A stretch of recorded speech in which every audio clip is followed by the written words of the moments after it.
देखो, ये last class में तो हम लोगों ने जो किया था वो एनर्जी कंजर्वेशन वाले क्वेश्चंस किए थे हम लोगों ने, मैकेनिकल एनर्जी कंजर्व करने वाले क्वेश्चंस किए थे। और अब आज जो करोगे आप ऐसे क्वेश्चन जहां पर कंजर्वेशन नहीं होगा। तो पहले तो ये डिस्कस कर लेते हैं कि कंजर्वेटिव फोर्सेस और नॉन कंजर्वेटिव फोर्सेस को कैटेगराइज किस बेसिस पर करा गया है। तो इनकी कैटेगराइजेशन हालांकि लास्ट क्लास में डिस्कस हुआ था, बट ब्रीफली आपको बताना चाहेंगे। कंजर्वेटिव फोर्सेस जिनमें दो इक्विवेलेंट प्रॉपर्टीज बोल रहे हैं आपसे। इक्विवेलेंट प्रॉपर्टीज का मतलब ये दोनों बातें एक ही हैं, बट कहने का तरीका अलग अलग है। इक्विवेलेंट प्रॉपर्टीज हैं, सो ये अलग अलग बात नहीं कह सकते। पहला कह रहा है कि work done by the conservative force on a particle moving between any 2 points is independent of the path taken by the particle. First point जो आपसे कहा जा रहा है। तो और सेकंड पॉइंट कह रहे हैं कि work done by the conservative force on the particle moving through any closed path is zero. तो दोनों बातें एक ही हैं, इसी वजह से इसको इक्विवेलेंट प्रॉपर्टी का नाम दिया है मैंने। फॉर एग्जाम्पल, फर्स्ट पॉइंट आपसे ये कहना चाह रहा है कि अगर आप किसी पॉइंट ए से और किसी पॉइंट बी तक जाना चाहते हो, मान लो किसी पार्टिकल को ए से बी तक लेके जाना चाहते हैं, तो कई सारे रास्ते हो सकते हैं। मतलब एक रास्ता हो सकता है कि आप पॉइंट ए से पॉइंट बी तक स्ट्रेट पाथ पर चले जाएं, एक ये पॉसिबिलिटी है। एक पॉसिबिलिटी हो सकती है कि आप ए से बी तक किसी इरेगुलर पाथ पे चले जाओ। तो मल्टीपल पाथ होते हैं from one point two the other point जाने के। पॉइंट नंबर वन के हिसाब से ये कह रहा है कि अगर हमारा जो स्ट्रेट पाथ है, अगर यहाँ पर वर्क मान लेते हैं W1 है, और जो कर्व्ड पाथ है उसमें वर्क W2 है, और आप कोई और पाथ भी ले सकते हो, तो कोई भी और पाथ, मतलब हम एक तीसरा पाथ भी चूज कर सकते हैं जो बड़ा पाथ हो। यानी कि ये पाथ मान ले जहां पर वर्क W3 कह रहे हैं आपसे। तो पॉइंट नंबर वन के हिसाब से तो ये कहा जा रहा है कि ये तीनों वर्क बराबर आने चाहिए। मतलब work done 1 equals to work done 2 equals to work done 3। तो अगर ये चीज होल्ड करती है कहीं पर भी, तो आप कहोगे कि ये कंजर्वेटिव फोर्स है, अदरवाइज ये कंजर्वेटिव फोर्स नहीं है। इस पर हम अभी एक न्यूमेरिकल भी आगे अभी भी कराएंगे थोड़ी देर बाद, कि ये कैसे पता लगाओगे कि वर्क मतलब फोर्स कंजर्वेटिव है या नहीं है न्यूमेरिकली। तो न्यूमेरिकली इस बात का पता लगाने के लिए कि फोर्स कंजर्वेटिव है या नॉन कंजर्वेटिव है, हम इस पॉइंट नंबर वन का ही यूज करेंगे। दैट मीन्स न्यूमेरिकल्स में हम क्या करेंगे, between the two points two different path का वर्क कैलकुलेट करेंगे। Between the two points work calculate करेंगे फ्रॉम टू और थ्री डिफरेंट पाथ्स। और अगर टू और थ्री डिफरेंट पाथ्स के बाद हमको सेम वर्क मिलने लगा, तो हम ये कंक्लूड कर देते हैं कि ये फोर्स कंजर्वेटिव है। मतलब डिक्लेयर कर सकते हो कि हाँ, ये फोर्स कंजर्वेटिव है। और अगर दो अलग अलग पाथ चूज करने पर वर्क अलग अलग आएगा, तो वो हम डिक्लेयर करेंगे कि ये एक नॉन कंजर्वेटिव फोर्स है। पॉइंट नंबर टू जो कह रहे हैं वो पॉइंट नंबर वन से ही लिया गया है, मतलब सेपरेट पॉइंट नहीं है। रीजन क्या है देखो, कि अगर मैं इस क्वेश्चन में पॉइंट बी से और पॉइंट ए की तरफ वापस आऊं, ए से बी जाने की बजाय बी से ए वापस आऊं, दैट मीन्स कि मैं क्या करूं, मैं पहले ए से बी की तरफ इस कर्व पाथ के थ्रू गया। ए से बी जाऊं मैं कर्व पाथ पे जहां पर W2 वर्क हो रहा है, और उसके बाद बी टू ए में वापस स्ट्रेट लाइन पाथ पर आ जाऊं। बी टू ए वापस आ जाओ, रिटर्न करो, आप ए से बी जाने की बजाय बी टू ए आओ। तो हम लोग को पता है कि वर्क फोर्स और डिस्प्लेसमेंट के डॉट प्रोडक्ट से आता है।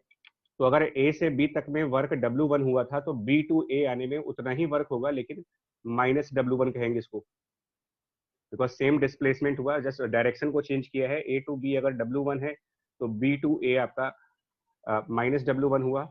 अब अगर हम वर्क ए टू बी मान लो कर्व वाले पाथ पे जाते हैं, कौन सा कर्व्ड पाथ, जिसको मैंने रेड कलर से इंडिकेट किया है, और फिर बी टू ए हम वापस स्ट्रेट पाथ से आते हैं। बी टू ए वापस अगर आप स्ट्रेट पाथ पर आ जाओ, तो ये टोटल वर्क कितना आएगा आप खुद ही देख सकते हो। जो रेड वाला कर्व्ड पाथ है उसके लिए हमने वर्क W2 लिखा हुआ है, और बी टू ए आने पर जो वर्क है वो हम लिख रहे हैं -W1। अब ये वैल्यू कितनी होगी, जबकि आपको ये पता है कि W1 इक्वल टू W2 है, यानी W2 और W1 के न्यूमेरिकल वैल्यूज अगर बराबर है, तो एक पॉजिटिव वैल्यू और एक नेगेटिव वैल्यू सेम वैल्यूज है, दैट मीन्स कि ये टोटल वर्क जीरो आएगा। और यही स्टेटमेंट टू भी लिखा जा रहा है कि क्लोज पाथ का वर्क जीरो आएगा।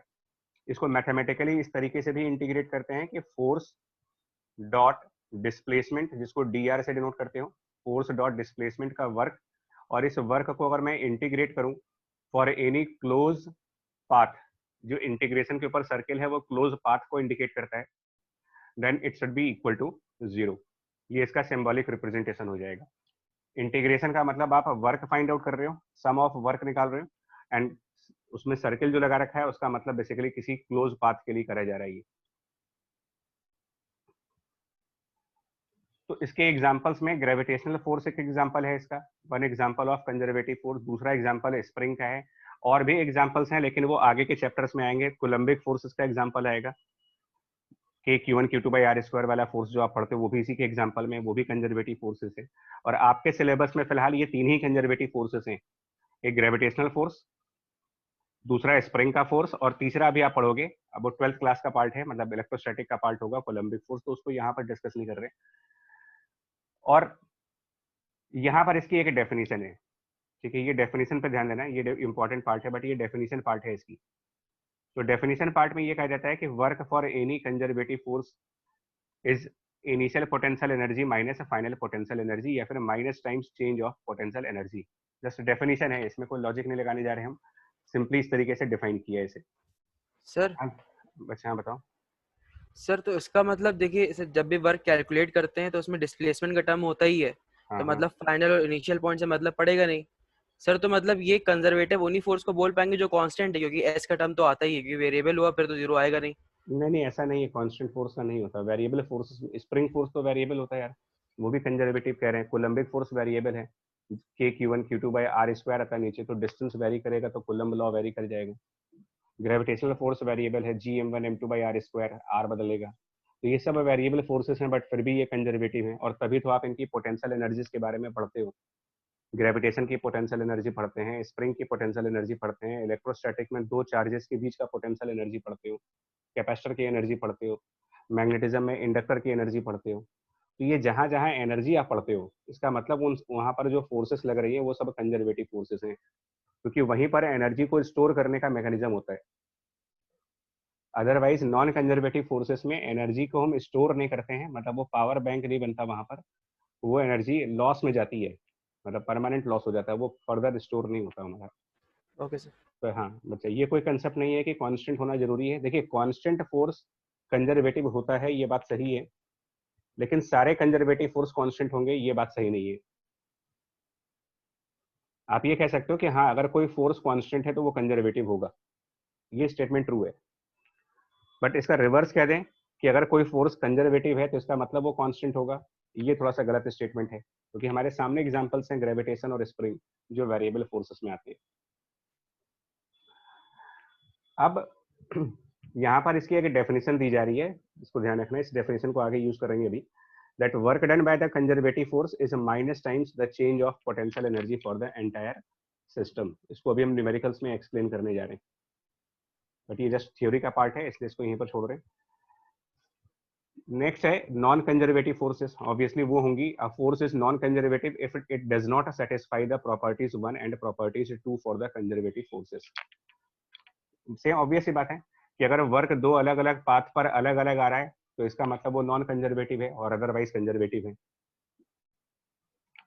और ये इनकी वजह से, देखिए कंजर्वेटिव फोर्सेस में तो आप मैकेनिकल एनर्जी को कंजर्व करके रखते हो, लेकिन नॉन कंजर्वेटिव जहां पर भी आता है वहां पर हम कहते हैं कि मैकेनिकल एनर्जी चेंज कर जाएगी, वहां पर मैकेनिकल एनर्जी कांस्टेंट नहीं रहेगी between the initial point and between the final point.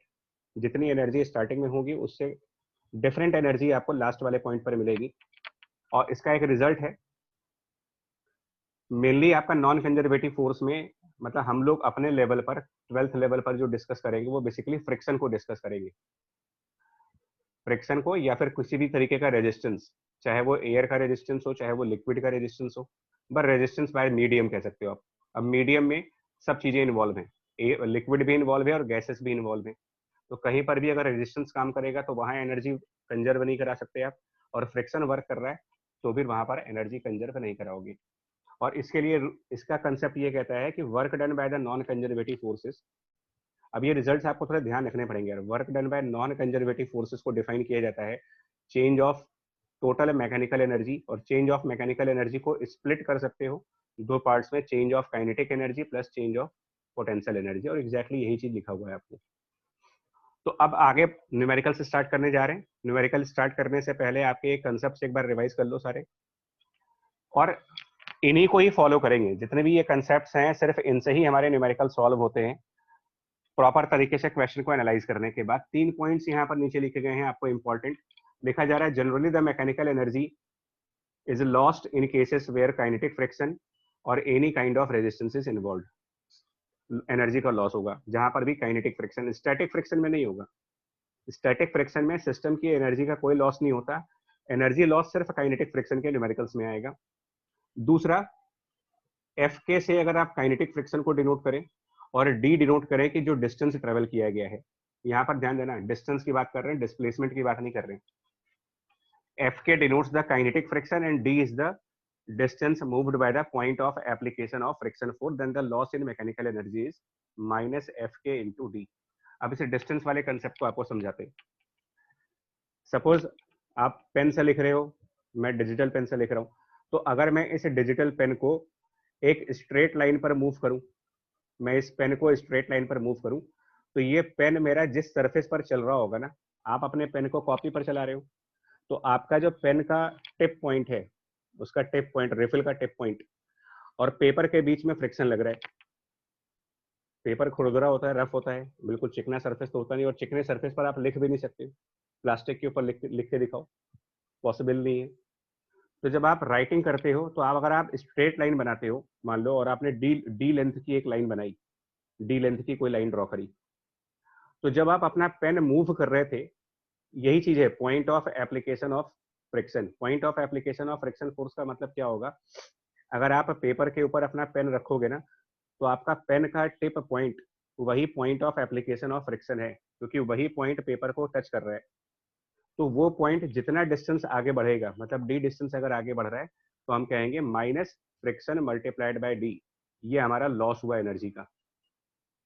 वहीं पर अगर मैं अपने पेन को यूज करूं और स्ट्रेट लाइन ड्रॉ करने की बजाय मैं अपने पेन से पेपर के ऊपर एक सेमी सर्कल ड्रॉ करूं, बाय बाय द पेन अगर आप एक सेमी सर्कल ड्रॉ करिए जिसका रेडियस आर हो, तो ऐसे में आपने डिस्प्लेसमेंट कितना किया और डिस्टेंस कितना कवर किया। अगर आर रेडियस का सेमी सर्कल आपने पेन से ड्रॉ किया है, तो इस प्रोसेस में कितना डिस्प्लेसमेंट किया आपने और कितना डिस्टेंस कवर किया।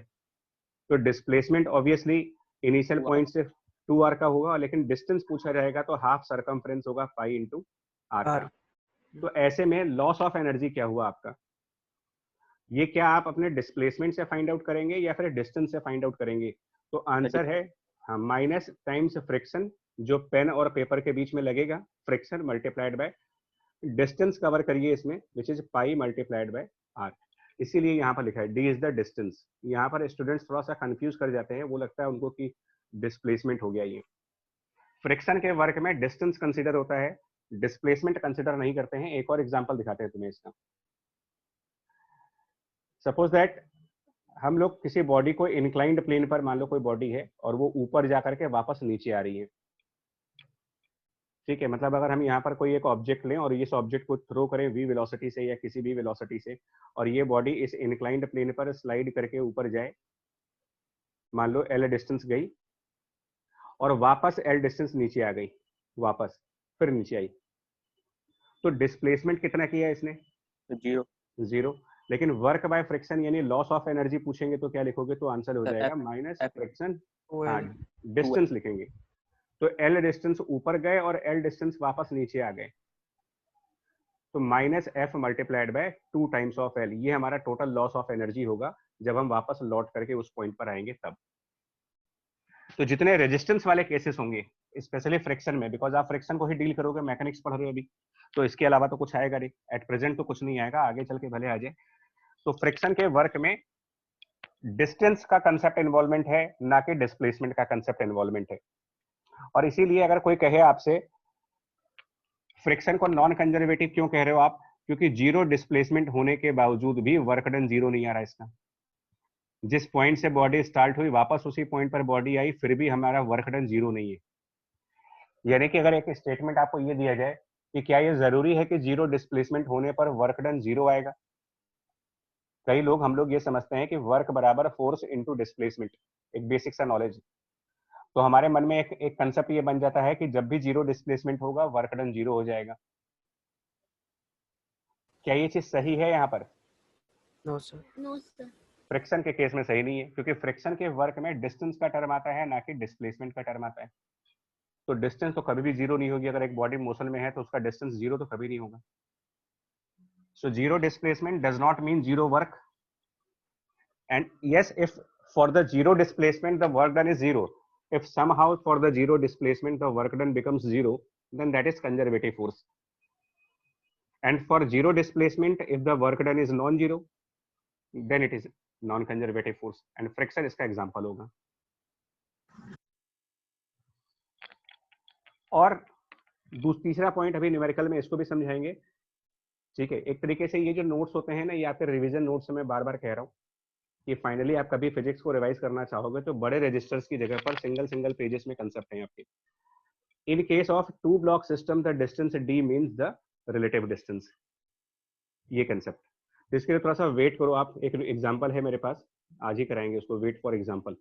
उसमें इसको समझाएंगे कि हम यहाँ पर क्या कहना चाह रहे हैं आपसे. वेट फॉर द एग्जाम्पल की. Distance D means the relative distance. But फिलहाल ये ध्यान रखिएगा, फ्रिक्शन का वर्क जब भी निकालेंगे ना तो डिस्टेंस के थ्रू निकालिएगा, कभी भी डिस्प्लेसमेंट के थ्रू ना निकालें आप. और स्टैटिक फ्रिक्शन फोर्स में एनर्जी का लॉस नहीं होता है. एक और स्टेटमेंट है, ये हमारे सेकंड लेक्चर में मैंने बताया था जब वर्क बाय कॉमन फोर्सेस का लेक्चर हुआ था हमारा, जिसमें सारी फोर्सेस के वर्क हमने कैलकुलेट किए थे. तो हमने कहा था कि 3 ऐसी फोर्सेस होती हैं जिनका वर्क सिस्टम के लिए 0 होता है. उसमें से 3 फोर्सेस जिनका टोटल वर्क सिस्टम के लिए 0 होता है. उसमें से एक था आइडियल स्प्रिंग की टेंशन फोर्सेस का वर्क, आइडियल स्प्रिंग का स्टैटिक फ्रिक्शन का वर्क, और तीसरा था हमारा नॉर्मल रिएक्शन फोर्सेस का वर्क. तो अब इस स्टेटमेंट को ध्यान देना, आज के क्वेश्चंस आपके इस स्टेटमेंट के ऊपर हैं. that work which is done by the non-conservative force is change of kinetic energy plus change in potential energy. And what is the work by the non-conservative force?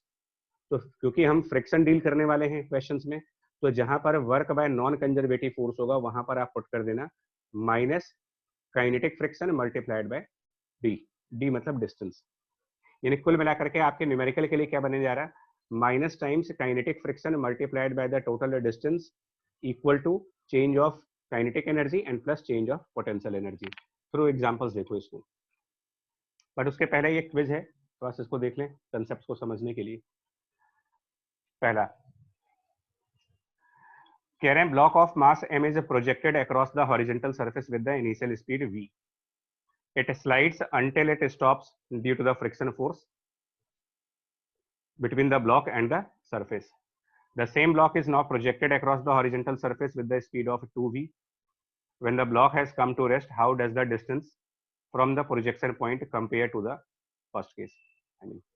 मतलब कुल मिला के ये कहना चाह रहे हैं कि एक केस में एक बॉडी को आपने ये कहना ये चाह रहे हैं कि एक ऑब्जेक्ट को आपने v स्पीड से प्रोजेक्ट किया सरफेस पर, हॉरिजॉन्टल सरफेस पर, और वो d डिस्टेंस आगे जाकर के स्टॉप हो गया.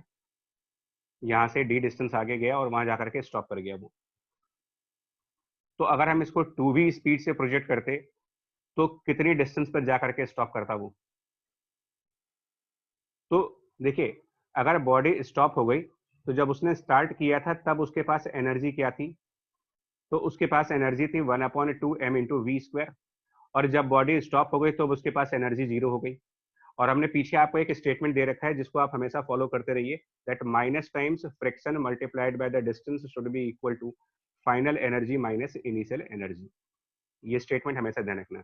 अभी से एनर्जी में एक्चुअल में काइनेटिक पोटेंशियल दोनों हैं, लेकिन यहाँ पर हम पोटेंशियल एनर्जी को इसलिए नहीं कंसिडर कर रहे हैं क्योंकि मोशन हॉरिजॉन्टल सरफेस के ऊपर है, तो हाइट में कोई चेंजेस नहीं आ रहे. तो अगर हाइट में कोई चेंज नहीं आ रहा तो पोटेंशियल एनर्जी में कोई चेंज आएगा नहीं.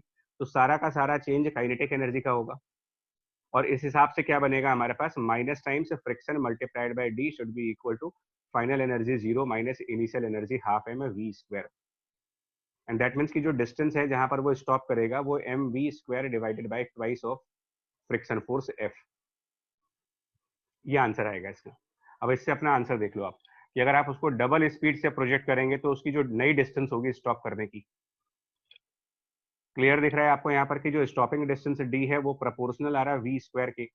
तो अगर हम डबल स्पीड से बॉडी को प्रोजेक्ट करेंगे तो नेचुरल सी बात है कि उसका स्टॉप करने का डिस्टेंस पहले के कंपेयर में 4 टाइम्स लार्जर हो जाएगा. It is 4 times as large as compare to the previous case. आई बात समझ में ये चीज? ठीक है ना. Basic example. सिंगल स्टेटमेंट के ऊपर न्यूमेरिकल करूंगा मैं, इसको ध्यान रखना, मल्टीपल कंसेप्ट नहीं बताएंगे आपको. नेक्स्ट एक और क्विज है. फंडामेंटल क्विज है ये भी, ठीक है। क्वेश्चन पढ़ लें अगर आप, मतलब दो केसेस कंपेयर करने को कहे गए हैं। एक केस में बॉडी को प्रोजेक्ट किया है अक्रॉस अ हॉरिजॉन्टल सरफेस और इट स्लाइड्स, क्वेश्चन कह रहा है it slides until it stops due to the friction force between the block and the surface.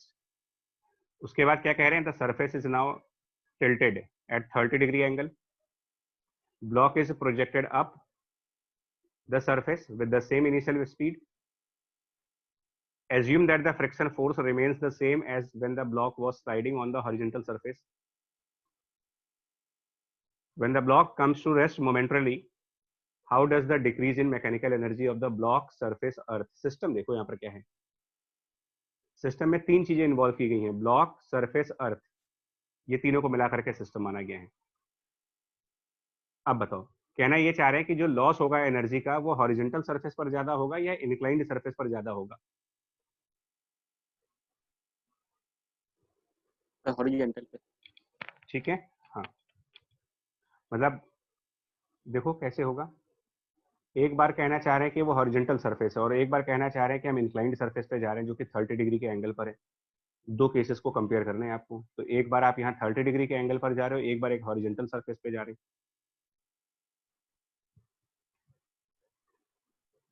और ये न्यूमेरिकल्स के फंडामेंटल हैं आपके, बता रहा हूँ, जो भी न्यूमेरिकल अभी आप करने जाओगे ना उसका फंडामेंटल यही है।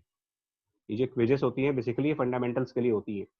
तो अगर आप एक मास m को v स्पीड दो तो क्वेश्चन के हिसाब से ये कहना चाह रहे हैं कि ये d डिस्टेंस पर जा करके स्टॉप कर जाएगा, और अभी हम लोगों ने इसके d के लिए फॉर्मूला निकाला था कि ये d डिस्टेंस जा करके स्टॉप कर जाएगा, इसकी वेलोसिटी 0 हो जाएगी।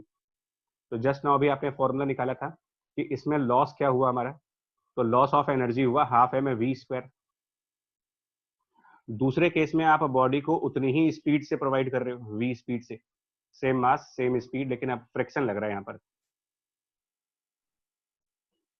ठीक है, फ्रिक्शन फोर्स यहाँ पर भी लग रहा है और ये भी जाकर के स्टॉप करेगा। आप प्रैक्टिकली बता सकते हो कि अब की बार स्टॉप करने का जो डिस्टेंस होगा, मतलब d on inclined surface and d on the horizontal surface, कौन सा डिस्टेंस ज्यादा होगा? इतना तो आप ऐसे भी गेस कर सकते हो, अंदाजा तो लगा ही सकते हो कि हॉरिजॉन्टल डिस्टेंस पे वो ज्यादा डिस्टेंस कवर करेगा या फिर इंक्लाइंड सरफेस पे ज्यादा डिस्टेंस कवर करेगा। हॉरिजॉन्टल। सर हॉरिजॉन्टल पे। Sir horizontal. बिल्कुल, क्योंकि इंक्लाइंड में ग्रेविटी भी उसके मोशन को अपोज कर रही है। तो लॉस क्या था? अभी हम लोगों ने पीछे डिस्कशन किया था, बेसिकली लॉस तो यही हुआ ना, लॉस का मतलब वर्क डन बाय फ्रिक्शन, जो कि minus times friction multiplied by the distance. और क्वेश्चन कह रहे हैं कि दोनों में फ्रिक्शन फोर्स सेम है, फ्रिक्शन कोफिशिएंट नहीं, फ्रिक्शन फोर्स की वैल्यू सेम है। जल्दीबाजी में कुछ लोग इसको म्यू से समझ लेते हैं। क्वेश्चन को ध्यान से पढ़ लेना यार, मैं कह रहा हूँ फ्रिक्शन फोर्स बराबर है, तो आपका एफ वाला फैक्टर दोनों में सेम है, एफ वाला फैक्टर सेम हो गया दोनों केसेस में। तो डिसाइडिंग टर्म क्या हुआ? डी हो गया। तो जहां पर ज्यादा डिस्टेंस कवर करेंगे वहां लॉस ज्यादा होगा। अच्छा, एक और बात बता दूं, जब आप लॉस लिखेंगे तो आगे माइनस साइन नहीं लगाएंगे, क्योंकि लॉस का मतलब ही माइनस होता है, तो आगे माइनस नहीं लगाएंगे। देखो, अगर मैं चेंज ऑफ मैकेनिकल एनर्जी पूछूं तो मैं कहूंगा माइनस एफ इंटू डी, लेकिन मैं लॉस ऑफ मैकेनिकल एनर्जी कह रहा हूं, तो जब लॉस कह दिया तो पता है माइनस में है, तो आगे का माइनस साइन विड्रॉ कर दीजिएगा इसमें से। ठीक है, तो क्या आंसर बनेगा यार इसका, बताओ, बोलो कौन सा ऑप्शन सही है इसमें से?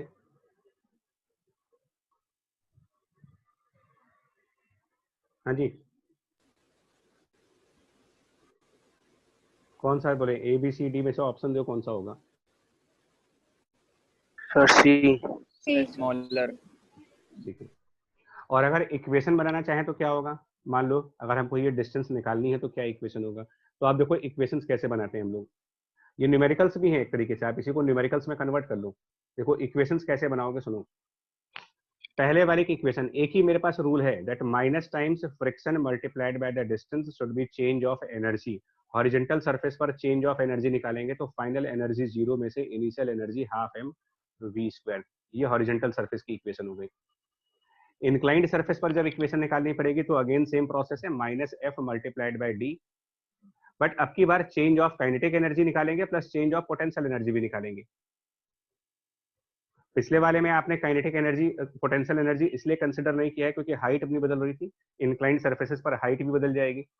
तो मान लेते हैं कि ये हाइट कुछ इसकी h चली गई, तो हमारी इक्वेशन ये बन जाएगी -f multiplied by distance moved on the inclined surface should be change of kinetic energy, finally it is 0 and initially -12 mv² कर दें।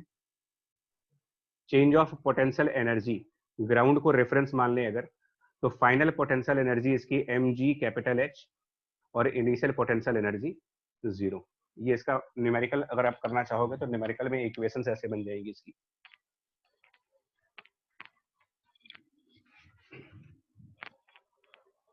ठीक है, चलिए आगे प्रॉब्लम्स की तरफ आओ।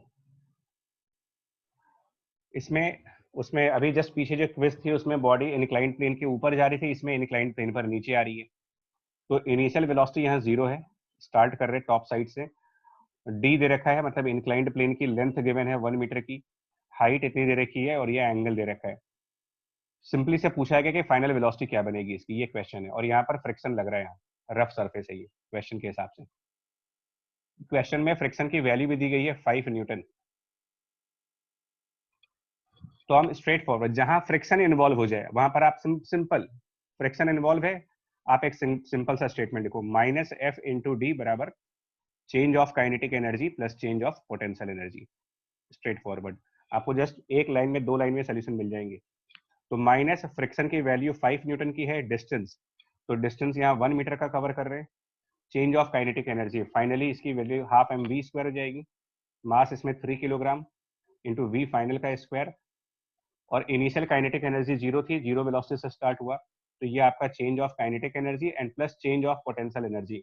ग्राउंड को रेफरेंस मान लेते हैं, तो final potential energy 0 minus initial potential energy mgh 3, simplicity के लिए g इक्वल टू हम 10 मीटर पर सेकंड स्क्वायर मान लेते हैं यहाँ पर, तो into 10 multiplied by h 0.5 meter. बस एक लाइन का क्वेश्चन होता है ये।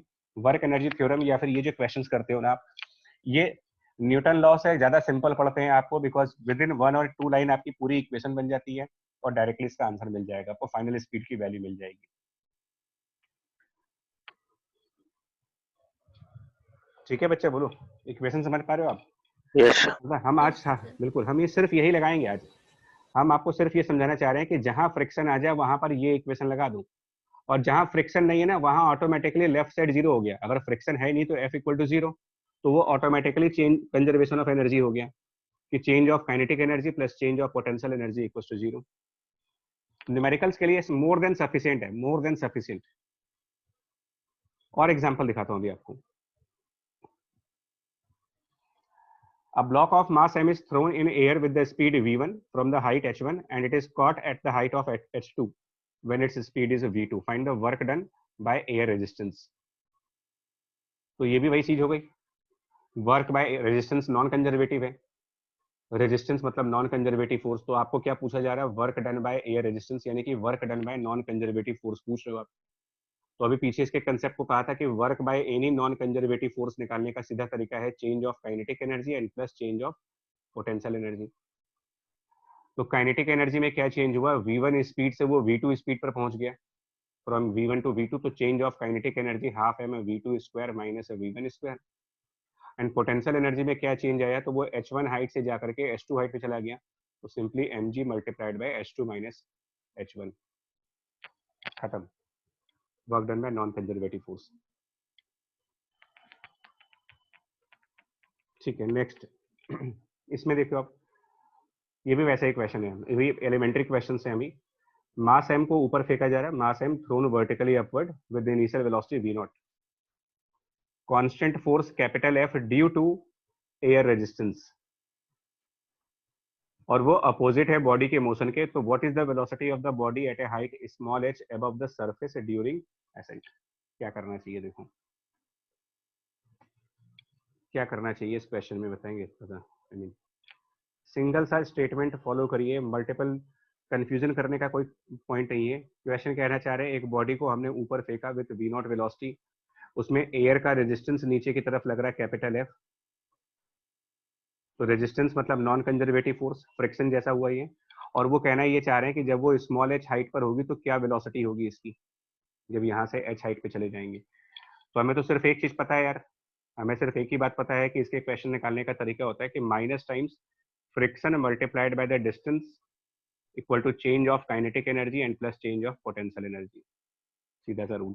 तो माइनस एफ एच बराबर चेंज ऑफ काइनेटिक एनर्जी रहेगी हाफ एम बाद वाली स्पीड का स्क्वायर माइनस पहले वाली स्पीड का स्क्वायर, इन्हें V square minus V naught square. Change of potential energy, तो ग्राउंड से स्टार्ट किया था उसको रेफरेंस मान लेते हैं, यानी कि इनिशियल पोटेंशियल एनर्जी 0 और बाद वाली पोटेंशियल एनर्जी mgh, बस इतना सा।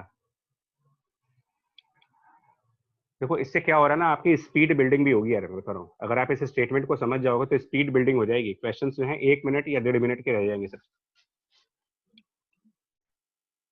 नेक्स्ट एक और क्वेश्चन देखो, इसमें ये जो ट्रैक आप देख रहे हो, इस ट्रैक में ये जो कर्व्ड पोर्शन है, ये कर्व वाला पोर्शन और ये कर्व वाला पोर्शन, ये दोनों कर्व वाले पोर्शन फ्रिक्शनलेस है। और ये जो हॉरिजेंटल पोर्शन है BEC देखो लिखा गया ना, ये पोर्शन हॉरिजेंटल पोर्शन, ये हमारा रफ है। तो यहाँ पर म्यू 0 है, मतलब ये स्मूथ सरफेस है, यहाँ पर कर्व्ड वाला स्मूथ है, इधर साइड में जो कर्व है ये भी स्मूथ है, और हॉरिजेंटल सरफेस जो है वो आपको रफ कहा जा रहा है, यहाँ पर फ्रिक्शन लग रहा है, रफ सरफेस है।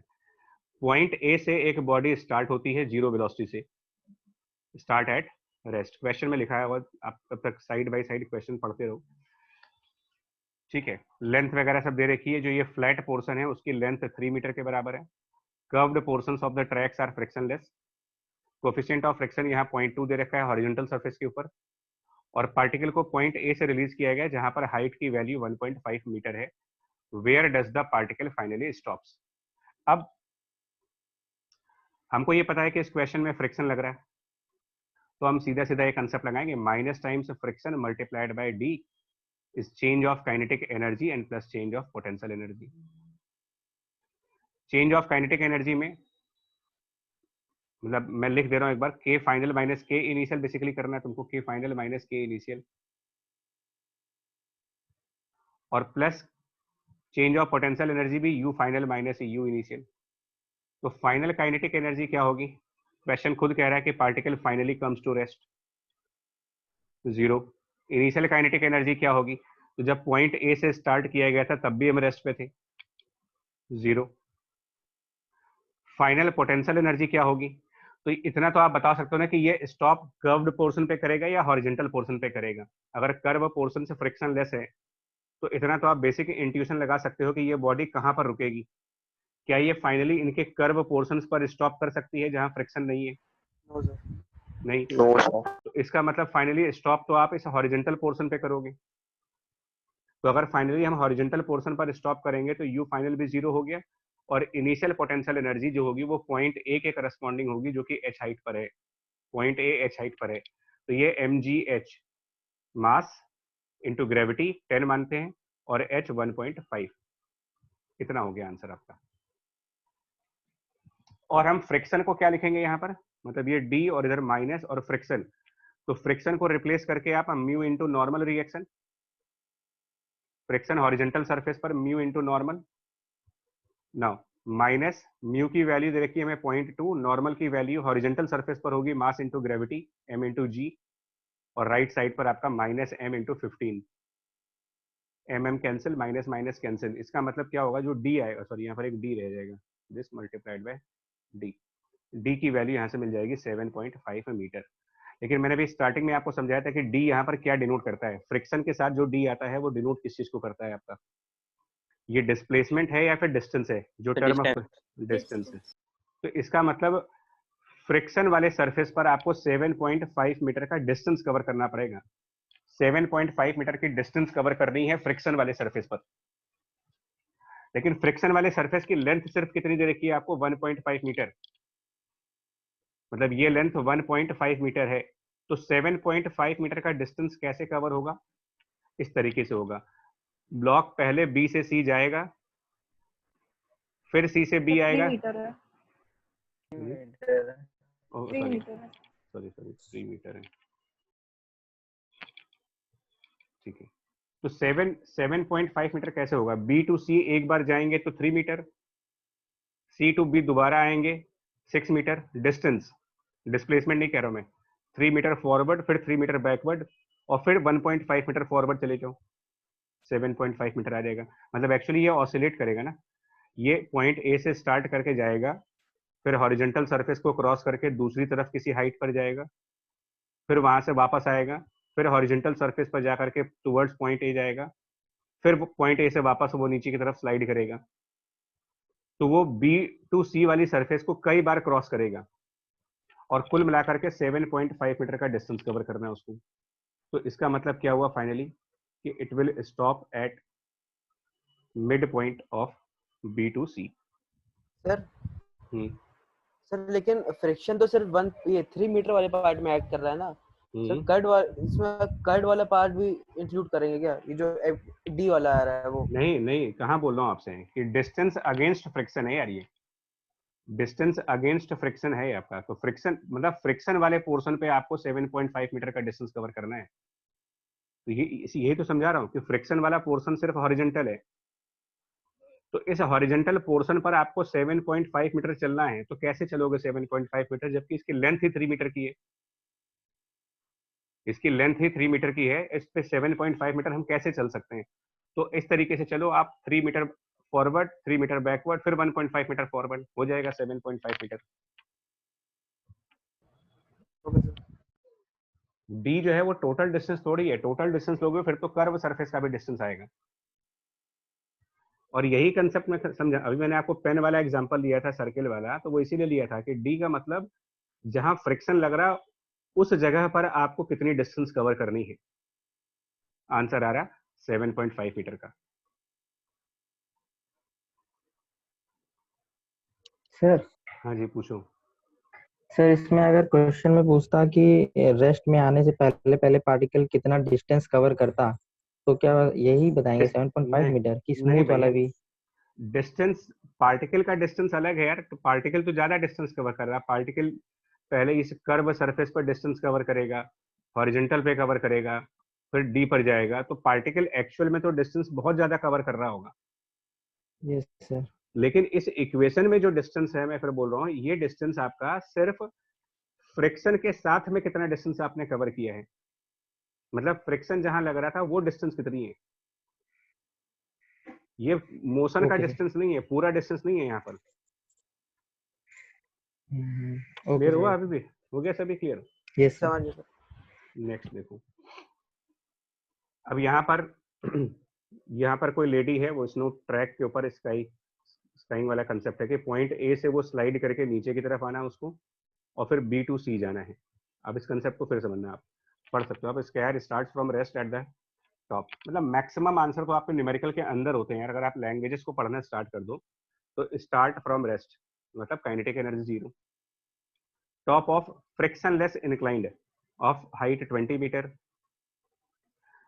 at the bottom of incline she encounters a horizontal surface where the coefficient of kinetic friction is 0.210, मतलब यहाँ पर फ्रिक्शन है हॉरिजॉन्टल सरफेस पर, ये पोर्शन रफ है और ये पोर्शन स्मूथ है इंक्लाइंड वाला।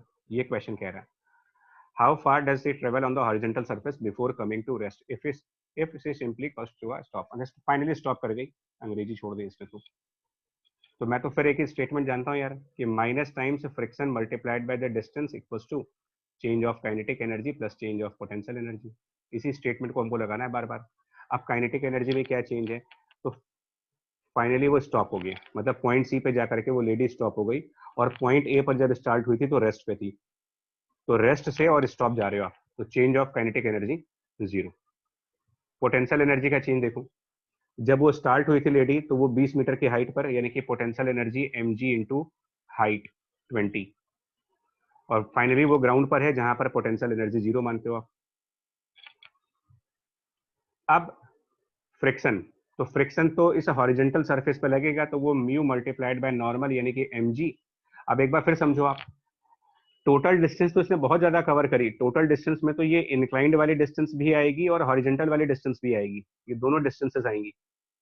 लेकिन आप कौन सा डिस्टेंस चूज करोगे यहाँ पर कौन सा डिस्टेंस ले लेंगे? हॉरिजॉन्टल वाला, क्योंकि फ्रिक्शन सिर्फ हॉरिजॉन्टल सरफेस पे है, तो हॉरिजॉन्टल सरफेस पे कितना डिस्टेंस कवर किया वो कंसीडर करें, पूरा नहीं लेना है आपको। आई बात समझ में ये चीज? जी सर। Yes sir. एक और इसका Yes, एक और एग्जांपल समझाता हूँ और क्लियर करता हूँ इसको, एक और एग्जांपल के थ्रू क्लियर करता हूँ। देखो, लेट सपोज दैट कि यहाँ पर दोनों जगह फ्रिक्शन होता है, अगर मान लो फ्रिक्शन यहाँ भी होता है, यहाँ पर कोफिशिएंट μ1 होता है और यहाँ पर कोफिशिएंट μ2 होता है, और हमने इंक्लाइंड सरफेस पर किसी बॉडी को रेस्ट से छोड़ा, मान लो m मास को यहाँ रेस्ट से स्टार्ट किया, ठीक है, और ये थीटा है मान लिया जाए, और ये हाइट आपको दी गई है कैपिटल H की, और ये बॉडी ऐसे स्लाइड करके नीचे आएगी, स्लाइड करके फिर इधर की तरफ स्लाइड कर जाएगी, और आपसे कहा जाए कि फाइनली ये बॉडी किसी जगह पे जाकर के स्टॉप हो गई, फाइनली स्टॉप। सेम क्वेश्चन है, मतलब इंक्लाइंड पर भी फ्रिक्शन मान लो आप, friction present on inclined also, तो ये डिस्टेंस कितना होगा अगर आपसे पूछ रहा है कि ये डिस्टेंस क्या हुआ। तो फिर से हम क्या करेंगे ना, हमारे पास सिर्फ एक कंसेप्ट है, that minus friction multiplied by, मैं यहां पर लिख रहा हूं डी अगेंस्ट फ्रिक्शन, फ्रिक्शन के अगेंस्ट में जो डिस्टेंस आप कवर करेंगे वो equal to change of kinetic plus change of potential. तो अब आप देखो, राइट साइड पहले लिखते हैं, चेंज ऑफ काइनेटिक रेस्ट से stop 0, change of potential initially mgh and बाद में 0। तो राइट हैंड साइड तो मेरा आ गया। अब लेफ्ट हैंड साइड देखो, लेफ्ट हैंड साइड को दो पार्ट्स में स्प्लिट करना पड़ेगा हमें, क्योंकि जो इंक्लाइंड सरफेस पर फ्रिक्शन लगेगा उसका अलग मैग्नीट्यूड होगा, इंक्लाइंड सरफेस पर फ्रिक्शन की अलग मैग्नीट्यूड होगी, यहाँ पर जो फ्रिक्शन फोर्स लगेगा वो μ1, और इंक्लाइंड सरफेस का नॉर्मल जो होगा वो mg multiplied by cos theta के बराबर होगा, और हॉरिजॉन्टल सरफेस पर जो फ्रिक्शन लगेगा वो एक डिफरेंट मैग्नीट्यूड का होगा, हॉरिजॉन्टल वाला वो फ्रिक्शन जो होगा वो होगा mu multiplied by μ2 multiplied by normal on the horizontal surface वो mg। तो अलग अलग पार्ट्स में इसको स्प्लिट कर दो, तो क्या लिखेंगे मतलब ये जो लेफ्ट हैंड साइड है इसकी वैल्यू क्या होगी, तो लेफ्ट हैंड साइड की value minus μ1 mg cos theta, friction हो गया इंक्लाइंड सरफेस के ऊपर, और वहां पर हम कितना डिस्टेंस कवर कर रहे हैं, कितना डिस्टेंस कवर कर रहे हैं इंक्लाइंड सरफेस के ऊपर, h अपॉन sin थीटा।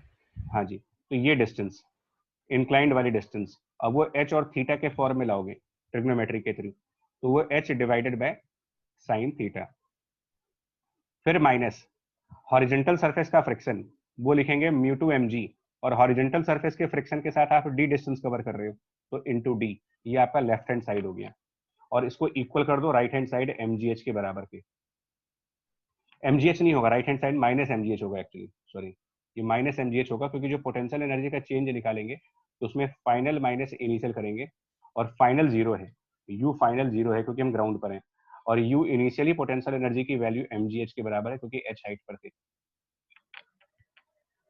अब क्लियर हो गया आपका ये कंसेप्ट, जो मैं माइनस f इंटू डी लिख रहा हूँ उसमें d क्या है हमारा, yes sir। ठीक है, और यस सर। हाँ देखो सोल्यूशन कितने सिंपल तरीके से निकलते चले जाएंगे। नेक्स्ट, यहाँ पर स्प्रिंग भी है और फ्रिक्शन भी है, दो क्वेश्चन हैं, स्प्रिंग एंड फ्रिक्शन दोनों। अब इसको कैसे डील करेंगे, इसके अंदर क्या करना चाह रहे हैं कि m मास का कोई ऑब्जेक्ट है जिसको va वेलोसिटी दी गई है और स्प्रिंग कांस्टेंट k है, तो पहले तो आपको यहाँ पर फ्रिक्शनलेस सरफेस है, पार्ट ए में तो सरफेस फ्रिक्शनलेस है और पार्ट बी में फ्रिक्शन है, तो दोनों केसेस में ये बताना है कि स्प्रिंग कितना कंप्रेस होगी। तो देखिए आपका जनरलाइज सोल्यूशन क्या है कि minus times friction multiplied by distance is change of kinetic energy. उसको और डिटेल में लिखना चाहो तो आप ये कर सकते हो, इसको और डिटेल में चेंज ऑफ काइनेटिक एनर्जी को और बेटर फॉर्म में लिखना चाहते हो तो के final minus K initial plus U final minus U initial. तो अब आप पार्ट ए चेक कर लो, मैंने कहा ना ये जनरलाइज है यार, इससे दोनों चीजें हो जाती हैं, फ्रिक्शन है तो भी ठीक है, नहीं है तो भी ठीक है। तो पार्ट ए फ्रिक्शन 0, ऑटोमेटिकली आपकी इक्वेशन क्या बन जाएगी कंजर्वेशन ऑफ एनर्जी की, K final plus U final should be equal to K initial plus U initial. By default वो इक्वेशन आई जाएगी, अलग से बनाने की क्या जरूरत है उसको, इक्वल टू अब फाइनल काइनेटिक एनर्जी। तो जब ये मैक्सिमम कंप्रेशन आएगा, यानी कि इस ब्लॉक में, यदि स्प्रिंग में अगर मान लो एक्स अमाउंट का मैक्सिमम कंप्रेशन आ चुका है, तो क्या लिखेंगे ब्लॉक में कितनी स्पीड होगी उस टाइम पर। अगर स्प्रिंग जितना कंप्रेस कर सकते थे उतना कर दिया, और ज्यादा कंप्रेस नहीं कर सकते उसको अब, और दबा नहीं सकते स्प्रिंग को, तो इसका मतलब final kinetic energy 0। Potential energy final, तो अब यहाँ पर कौन सी पोटेंशियल एनर्जी होगी? पोटेंशियल एनर्जी भी कई तरीके की होती है। इलास्टिक। हाँ, यहाँ इलास्टिक वाली होगी, हाफ के एक्स स्क्वायर वाली। तो हाफ के इंटू एक्स मैक्सिमम का स्क्वायर। इनिशियल काइनेटिक एनर्जी में उसने वी स्पीड से स्टार्ट किया था, तो हाफ एम वी स्क्वायर। और इनिशियल मूवमेंट पर स्प्रिंग में कोई डिफॉर्मेशन नहीं था, तो इलास्टिक पोटेंशियल एनर्जी 0 होती है। अनडिफॉर्म्ड स्प्रिंग की एनर्जी 0। ये पहला क्वेश्चन हो जाएगा। और वहीं पर पार्ट बी करना चाहोगे तो भी आप इसी मेथड को फॉलो करो। उसमें फ्रिक्शन लग रहा है, जिसका कोफिशिएंट ऑफ फ्रिक्शन हमारा 0.5 है। तो हम यहाँ पर जो लेफ्ट साइड पर ये जो एफ देख रहे हो आप, लेफ्ट साइड का जो एफ, इस एफ को रिप्लेस कर दो, माइनस फ्रिक्शन को रिप्लेस करके लिख देंगे म्यू जो कि 0.5 into normal reaction mg। Right hand side पर final kinetic energy 0 minus initial kinetic energy half M V square plus final potential energy of spring half के X square minus initial energy 0। हो गई, equation तैयार हो गई। अब इसमें सिर्फ डेटा एंटर करना है आपको। बोलिए। जी सर। समझ गए इस चीज को? Yes sir. ठीक है, नेक्स्ट। अब इसमें एक क्वेश्चन और दिखाता हूं आपको मैं। अब देखो ये देखिए, डिफिकल्टी लेवल के पॉइंट ऑफ व्यू से अगर आप मुझसे पूछोगे ना, तो क्वेश्चन को डिफिकल्ट बनाने के तरीके अलग हैं। आई मीन कंसेप्चुअली डिफिकल्ट कुछ नहीं बनेगा आपका, क्योंकि इसके अलावा कोई कंसेप्ट है ही नहीं, तो कहाँ से डिफिकल्ट बनाओगे? तो आपको मैं एक प्रॉब्लम दिखा रहा हूँ, आप देखो क्या होगा। यहाँ पर एक स्प्रिंग है, वापस सेम क्वेश्चन है। यहाँ से किसी मास को हमने प्रोजेक्ट किया, एम मास को हमने यहाँ पर मान लो वी वेलोसिटी से प्रोजेक्ट किया, वी नॉट वेलोसिटी से। स्प्रिंग कांस्टेंट के है, और ये वाला पॉइंट आप x इक्वल टू 0 डिफाइन कर रहे हो। यहाँ पर सरफेस रफ है, लेकिन प्रॉब्लम ये है कि जो कोफिशिएंट ऑफ फ्रिक्शन म्यू है, वो फंक्शन दिया जाए आपको x का, मतलब b इंटू एक्स है, जिसमें b कांस्टेंट है। कुल मिलाकर के वेरिएबल कोफिशिएंट ऑफ फ्रिक्शन है। तो ये अब आप कह सकते हो प्रॉब्लम डिफिकल्ट बनने लगी है। प्रॉब्लम डिफिकल्ट कंसेप्चुअली नहीं बन रही है, कैलकुलेशन वाइज बन रही है सर। एंड क्वेश्चन सेम है, फाइंड द मैक्सिमम कंप्रेशन। ये क्वेश्चन है, कितनी मैक्सिमम कंप्रेशन कितना होगा इसमें। सो अल्टीमेटली फ्रिक्शन है, मुझे इतना पता है कि फ्रिक्शन है, दैट मीन बात खत्म हो गई। फ्रिक्शन है तो बात खत्म हो गई। अभी तक हम क्या करते जा रहे थे इसके अंदर? तो हमारा basically minus F into D, अभी तक हम लोगों ने ये पढ़ा था कि minus F into D equal to change of kinetic energy and plus change of potential energy. अभी तक तो आप ये लगा रहे थे, लेकिन अभी तक जब आप ये लगा रहे थे तो आप ये मान के चल रहे थे कि जो फ्रिक्शन फोर्स की वैल्यू है वो एक कांस्टेंट वैल्यू है, कांस्टेंट फ्रिक्शन मान रहे थे। इस क्वेश्चन में बस उसको चेंज किया हमने। तो इस वाली प्रॉब्लम में हमने फ्रिक्शन को वेरिएबल मान लिया है। तो वेरिएबल फ्रिक्शन का वर्क हम सिंपली एफ इंटू डी से नहीं निकाल सकते। यहाँ पर वो कंसेप्ट लगाना पड़ेगा, work of variable force. Integration करेगा सर। इंटीग्रेशन, तो माइनस, अब फ्रिक्शन की जगह पर क्या रखोगे? Mu, mu into normal. तो म्यू बी हो गया, बी एक्स, ये म्यू हो गया, नॉर्मल हो गया एम जी, ये हो गया आपका friction force. This is friction. But इसके वर्क को हम डायरेक्टली डिस्टेंस से मल्टीप्लाई नहीं कर सकते, तो यहाँ पर हम dx मल्टीप्लाई कर देंगे और उसको हम 0 टू x इंटीग्रेट कर देंगे। इतना कंसेप्ट लगा दीजिए वर्क में, वेरिएबल होने की वजह से। और right side change of kinetic energy, फिर फाइनली स्टॉप कर जाएंगे। Initially half M V naught square, change of potential energy में बाद में हाफ के एक्स स्क्वायर एंड बाद इनिशियली 0। आगे प्रोसीड कर लेंगे इसको। जी सर। ठीक है, यस। जी सर। अब इस क्वेश्चन का एक और पार्ट देखो। अब suppose that motion horizontal surface की बजाय इंक्लाइंड सरफेस पर हो रहा हो,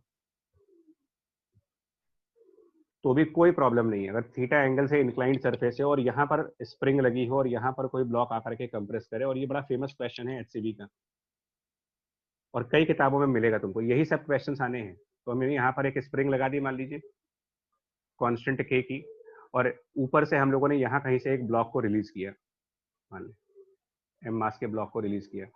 ये रफ सरफेस है, कोफिशिएंट ऑफ फ्रिक्शन इसका म्यू दे रखा है, और जिस पॉइंट से उसको रिलीज किया गया है ये पॉइंट h हाइट पर था। या एक काम करें, डेटा चेंज कर देते हैं। इसमें जो डेटा है वो ये है, इसमें आपको स्प्रिंग का जो फ्री एंड है, स्प्रिंग का फ्री एंड यहां से लेकर के और यहां तक ब्लॉक तक की डिस्टेंस ये L दे रखी है तुम्हें, ये डिस्टेंस L है। ठीक है जी point. Same question, find maximum compression.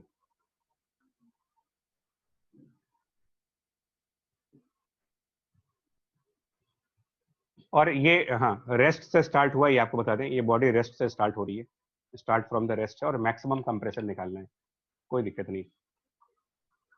सबसे पहले आप अपने कंसेप्चुअली सबसे पहले अपनी इक्वेशन लिखो, which is minus times friction into distance equals to again k final minus k initial which is change of kinetic energy and plus u final minus u initial.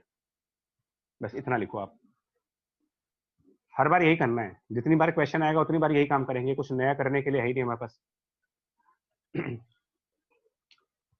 और हम इसके अंदर ये मानेंगे कि let compression equals to x, मतलब आप ये मान लो कि जो कंप्रेशन होगा मैक्सिमम कंप्रेशन वो आप कुछ x मान लीजिए। तो पहली बात, एक एक स्टेप को केयरफुली चलो आप, एक एक step carefully. Friction on inclined surface की value, friction on inclined surface तो mu normal mg cos theta इन, और अब डिस्टेंस, तो कितना डिस्टेंस हम फ्रिक्शन के अगेंस्ट में कवर करेंगे? L plus x। हाँ L plus x। L distance तो आप ये कवर करोगे और फिर x डिस्टेंस कंप्रेस करने के लिए कवर करोगे, तो टोटल डिस्टेंस जो आप कवर करोगे वो L प्लस x हो गया। अब राइट साइड पर आओ, K फाइनल, तो मैक्सिमम कंप्रेशन के बाद तो स्टॉप हो जाएंगे ना यार, अगर आप ये x मैक्सिमम कर दिए हो तो स्टॉप हो जाओगे। तो K फाइनल 0, इनिशियल वाला भी 0 था क्योंकि रेस्ट से स्टार्ट हुआ था। U फाइनल, अब इन क्वेश्चंस में क्या करेंगे, देखो हम लोग क्या करते हैं, जो फाइनल पॉइंट है जहां पर मैक्सिमम कंप्रेशन है उसको रेफरेंस मान लो, उसी को रेफरेंस मान लो, फाइनल पॉइंट को रेफरेंस मान ले अपना, reference of potential energy of gravity equal to 0 के लिए। ग्रेविटी की पोटेंशियल एनर्जी को फाइनल पॉइंट पर हम 0 मान लेते हैं एज अ रेफरेंस। अब यू फाइनल को दो पार्ट्स में डिवाइड करेंगे। एक्चुअली फाइनल एनर्जी दो तरीके से आएगी, फाइनल एनर्जी एक तो ग्रेविटी की वजह से और एक फाइनल एनर्जी इलास्टिक वाली, तो इसमें दोनों चीजें हैं, माइनस इनिशियल एनर्जी ग्रेविटी के लिए और माइनस इनिशियल एनर्जी इलास्टिक वाली। ये कंसेप्ट का ध्यान देना होगा कि पोटेंशियल एनर्जी मल्टीपल हो सकते हैं, किसी प्रॉब्लम में एक से ज्यादा पोटेंशियल एनर्जी यूज हो सकती है। अगर चार्जेस भी होते तो इलेक्ट्रोस्टैटिक की भी एनर्जी को यूज करते। और इसीलिए यहां पर जब ये लिखा गया है ना कि चेंज ऑफ पोटेंशियल एनर्जी, तो ये लिखा गया है फॉर अ सिस्टम। सिस्टम के अंदर बहुत सारी चीजें हैं, स्प्रिंग है, ग्रेविटी है, सब कुछ है। तो change of energy of gravity, change of energy of spring, सबको कंसिडर कर लो। अब एक एक करके बताओ। ग्रेविटी की फाइनल एनर्जी, तो इसको हम लोगों ने 0 मान लिया है रेफरेंस चूज करके। फाइनल इलास्टिक एनर्जी, तो स्प्रिंग कंप्रेस हो गई है तो हाफ के X square. Initial energy of gravity, तो इनिशियल पॉइंट, जो ये इनिशियल वाला पॉइंट है वो हमारे रेफरेंस से कितनी हाइट ऊपर है, क्योंकि रेफरेंस पॉइंट तो आपने फाइनली उसको माना है जहां पर ब्लॉक स्टॉप हो रहा है, तो इससे कितनी हाइट ऊपर है हम लोग, L plus x sin theta। हाँ mg, और वो हाइट होगी L plus x multiplied by sine theta. और इनिशियल इलास्टिक एनर्जी, तो बिगिनिंग में स्प्रिंग में कोई डिफॉर्मेशन था ही नहीं, इनिशियल मोमेंट पर स्प्रिंग में कोई डिफॉर्मेशन नहीं था, तो इलास्टिक एनर्जी 0 हो गई। अब आपकी इक्वेशन तैयार है।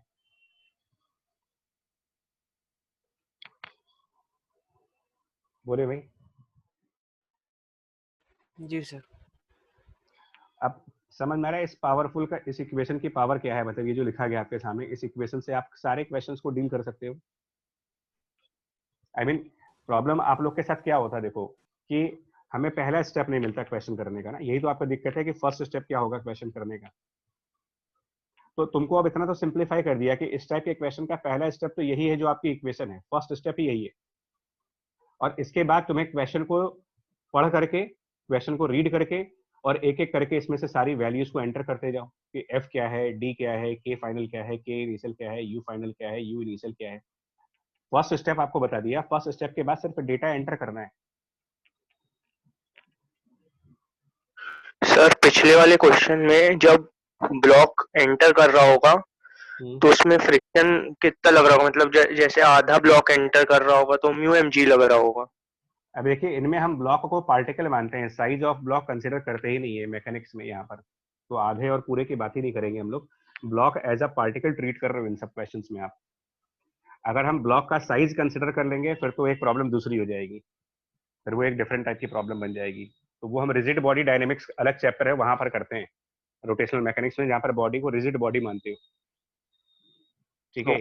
हाँ, ये हमने पहले भी कह रखा है कि मैकेनिक्स दो पार्ट्स में है, एक जहाँ पर ऑब्जेक्ट्स को पार्टिकल मान के चलते हैं और एक जहाँ ऑब्जेक्ट्स को बॉडी मान के चलते हैं। तो ये ऑब्जेक्ट एज अ पार्टिकल वाले केसेस चल रहे हैं हमारे। साइज ऑफ ऑब्जेक्ट, एक और क्वेश्चन देखो यहाँ पर, फिर सेम कंसेप्ट के ऊपर है। अब देखो इतनी सारे क्वेश्चन हमने किए हैं, मतलब कम से कम 7-8 एग्जाम्पल्स अभी हमने आपके सामने कराए, मल्टीपल तरीके से, डिफरेंट तरीके से। अब चॉइस तुम लोग की है यार, चॉइस आपकी ये है कि आप चाहो तो इनको अलग अलग तरीके से देखो, इनके देखने का नजरिया अलग अलग कर दो, या फिर आप चाहो तो एक बात समझ लो कि यार ये सब फ्रिक्शन वाले क्वेश्चन है, फ्रिक्शन है और बॉडी का मोशन है, फ्रिक्शन एंड मोशन जहां पर भी है, आप पहला स्टेप तो बिना सोचे समझे आप ये लिखो ही लिखो कि minus times friction multiplied by D equal to change of kinetic energy.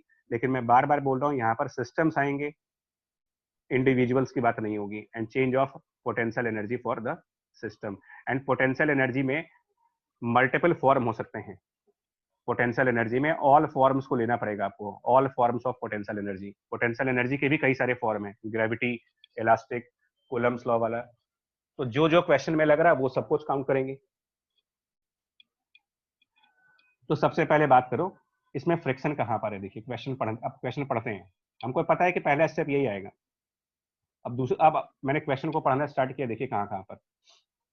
M1 lies on the horizontal surface and is connected to, तो स्प्रिंग, ये तो कहानी बताई जा रही है। System is release from rest, पहली बात।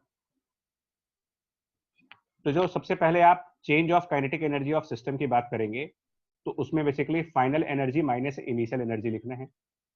और इनिशियली स्प्रिंग अनस्ट्रेस्ड है, ये भी दे रखा है आपको। Hanging block M2 distance fall कर रहा है, सॉरी M2 ब्लॉक फॉल कर रहा है h distance before coming to rest. तो एक बार बताओ, जो ये kinetic energy final minus kinetic energy initial होगा, ये क्या वैल्यू बनेगी? क्वेश्चन कह रहा है system released from rest, K initial 0। System कह रहा है कि finally coming to rest, K final 0। आप सिर्फ लैंग्वेज पढ़ना सीखिए तो आंसर वैसे मिलते चले जाएंगे। पोटेंशियल एनर्जी दो तरीके से आएगी, ये change of elastic potential energy and change of gravitational potential energy, दो पार्ट्स में डिवाइड कर लेते हैं। अब इलास्टिक पोटेंशियल एनर्जी में क्या चेंज हुआ मेरा? तो इनिशियली स्प्रिंग, वो क्वेश्चन में लिखा होता है स्प्रिंग इज अनस्ट्रेस्ड, तो इनिशियली 0, और बाद में अगर ये M2 h डिस्टेंस नीचे गया होगा तो नेचुरली ये स्प्रिंग h डिस्टेंस आगे आ जाएगी, यानी इसमें h डिस्टेंस का एलोंगेशन हो जाएगा। तो change of elastic potential energy को हम लिखेंगे हाफ के h² और इनिशियली 0। ग्रेविटी की यहां पर रेफरेंस वाला कंसेप्ट आएगा। तो हम एक काम करते हैं ना यार, M2 ब्लॉक h डिस्टेंस गिरने के बाद का जो पॉइंट है, मतलब फाइनल पॉइंट, इसको रेफरेंस मान लेते हैं। तो फाइनल पोटेंशियल एनर्जी 0 मानी जाएगी और इनिशियल पोटेंशियल एनर्जी, मतलब जब स्टार्ट हुआ था तो स्टार्टिंग पॉइंट आपका रेफरेंस के h हाइट ऊपर है, तो initial potential energy minus M2GH। क्या इसमें M1 के पोटेंशियल एनर्जी को लिखने की जरूरत है? क्योंकि M1 वाला पॉइंट भी आपके रेफरेंस से ऊपर है, तो क्या उसको लिखने की जरूरत है मुझे? नो सर, नहीं है, क्योंकि आपको डेल्टा U चाहिए और M1 की हाइट में तो फर्क पड़ नहीं रहा ना। तो M1 के पास पोटेंशियल एनर्जी जितनी पहले होगी उतनी ही बाद में भी होगी, तो M1 की पोटेंशियल एनर्जी के चेंज को नेगलेक्ट कर दो, क्योंकि हमें पोटेंशियल एनर्जी से तो मतलब है नहीं, हमें उनके चेंजेस से मतलब है। अब यहाँ पर F कितना रखेंगे? F फ्रिक्शन, तो फ्रिक्शन लग रहा है M1 ब्लॉक के ऊपर, तो ये रखेंगे म्यू M1G। और डिस्टेंस कितना मूव किया है आपने? तो h डिस्टेंस। तैयार हो गई, मेरी पूरी इक्वेशन तैयार हो गई।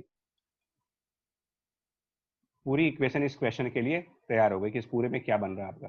तो फाइनली अगर मैं इनको समराइज करके इक्वेशन को एक जगह लिखूं तो minus mu m1g into H is equal to half K H square and minus m2gh, ये फाइनल इक्वेशन है। अब आपको इसमें से म्यू निकालना है, कोफिशिएंट ऑफ फ्रिक्शन निकालना है। डन? जी sir. Yes yes sir. Next देखो, अब यहां पर मैं उस पॉइंट को समझाने जा रहा हूं जो मैंने कहा था वेट फॉर द न्यूमेरिकल। यहां पर ये एक कर्व सरफेस है जिसकी हाइट h है, वहां पर m मास स्टार्ट होता है रेस्ट से, m मास रेस्ट से स्टार्ट हो रहा है। कर्व सरफेस फ्रिक्शनलेस है, स्मूथ है। क्वेश्चन कह रहा है विदाउट इनिशियल वेलोसिटी एंड, अब इसके बाद क्या है ना कि यहाँ पर एक m मास का ना प्लैंक है, हॉरिजॉन्टल सरफेस पर एक प्लैंक रखा है m मास का, और ये वाला मास ऊपर से स्लाइड करके आएगा और फिर इस प्लैंक पर एंटर कर जाएगा यहाँ पर, और कहना चाह रहे हैं कि due to friction between the disc and the plank the disc slows down and ultimately both move together. तो चलिए एक एक करके चलते हैं यार।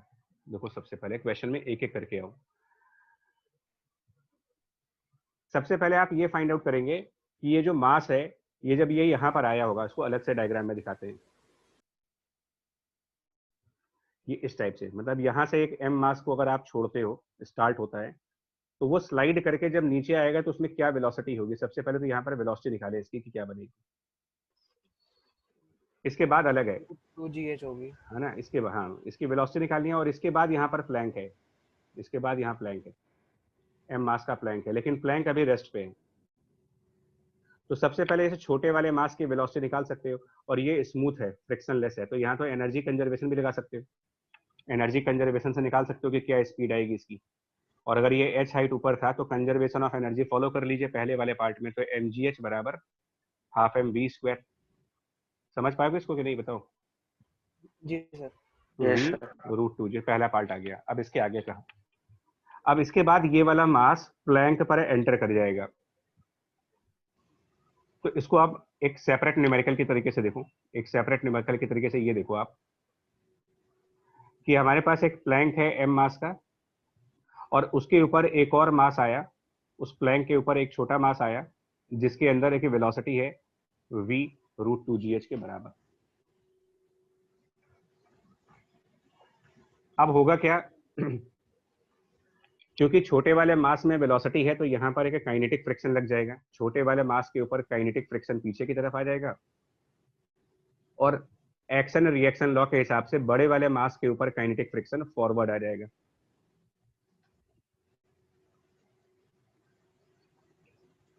अब हाँ बताते रहना, अगर दिक्कत हो तो बताते रहिएगा, मैं एक एक करके यही बता रहा हूँ। सर काइनेटिक फ्रिक्शन क्यों आएगा ब्लॉक के ऊपर, वो तो साथ में चल रहे हैं ना। तो अब शुरुआत में कहाँ साथ में चल रहे हैं, शुरुआत में तो छोटे वाले मास में वेलोसिटी है, प्लैंक में वेलोसिटी ही नहीं है। बिगिनिंग में तो प्लैंक रेस्ट पे था, जब वो मास प्लैंक पर आया उस समय तो मास चल रहा था और प्लैंक रुका हुआ था, तो उस समय रिलेटिव मोशन था उनके बीच। हाँ, कुछ देर बाद जानते हो क्या होगा इसमें, प्रॉब्लम क्या होगी, कुछ टाइम के बाद क्या होगा, कुछ टाइम बाद ये प्लैंक भी आगे चलेगा, कुछ टाइम बाद इस प्लैंक का फॉरवर्ड मोशन हो जाएगा फ्रिक्शन लगने की वजह से, और छोटा वाला मास प्लैंक के ऊपर स्लाइड कर चुका होगा। छोटा वाला मास m प्लैंक के ऊपर स्लाइड कर जाएगा और प्लैंक भी आगे बढ़ेगा, और कुछ टाइम बाद इन दोनों में एक कॉमन वेलोसिटी v c आ जाएगी, c फॉर कॉमन। ये क्वेश्चन कह रहा है, शुरुआत में थोड़ी कह रहा है आपसे, कह रहे हैं the disc slows down and ultimately both move together. यानी कि प्लैंक अपने इनिशियल प्लेस से आगे डिस्प्लेस हो जाएगा। मान लेते हैं कि प्लैंक का डिस्प्लेसमेंट x अमाउंट से हुआ, और प्लैंक के ऊपर छोटे वाले ब्लॉक ने जो डिस्प्लेसमेंट करी वो d है, प्लैंक के ऊपर।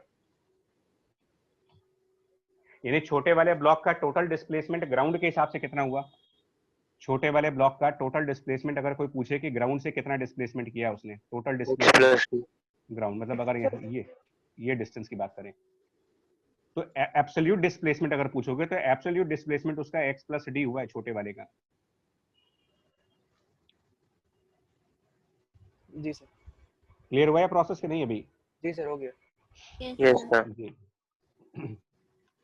देखो ये जो एग्जामिनेशंस होते हैं ना यार, ये जो टेस्ट आप देने जा रहे हो जेई का या किसी का भी, आप एक बात समझो, वो आपसे ना सिर्फ 2 पार्ट्स चेक करते हैं कि आपके क्वेश्चन रीड करने की स्किल कैसी है, आई मीन उसमें से आप कितना इंफॉर्मेशन गैदर कर पाते हो।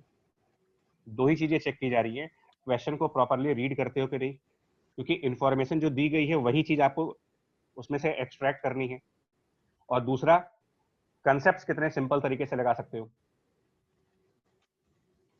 अब कॉमन वेलोसिटी कैसे निकालेंगे? तो कॉमन वेलोसिटी निकालने के लिए अब थोड़ा सा एक कंसेप्ट मैं ना इस चैप्टर से आगे का कंसेप्ट यूज करने जा रहा हूँ, इस चैप्टर से बियॉन्ड। हम अगर छोटे m और कैपिटल M को सिस्टम डिफाइन कर दें, छोटा m प्लस कैपिटल M हमारे लिए सिस्टम है, तो ये जो फ्रिक्शन लग रहा है ये इंटरनल फोर्स है या फिर एक्सटर्नल फोर्स मानेंगे? अगर इन दोनों को इंटरनल। इसका मतलब काइनेटिक फोर्स हमारे लिए इंटरनल कहलाएगा, और यहाँ पर एक्सटर्नल फोर्स की बात करेंगे तो कोई भी नहीं है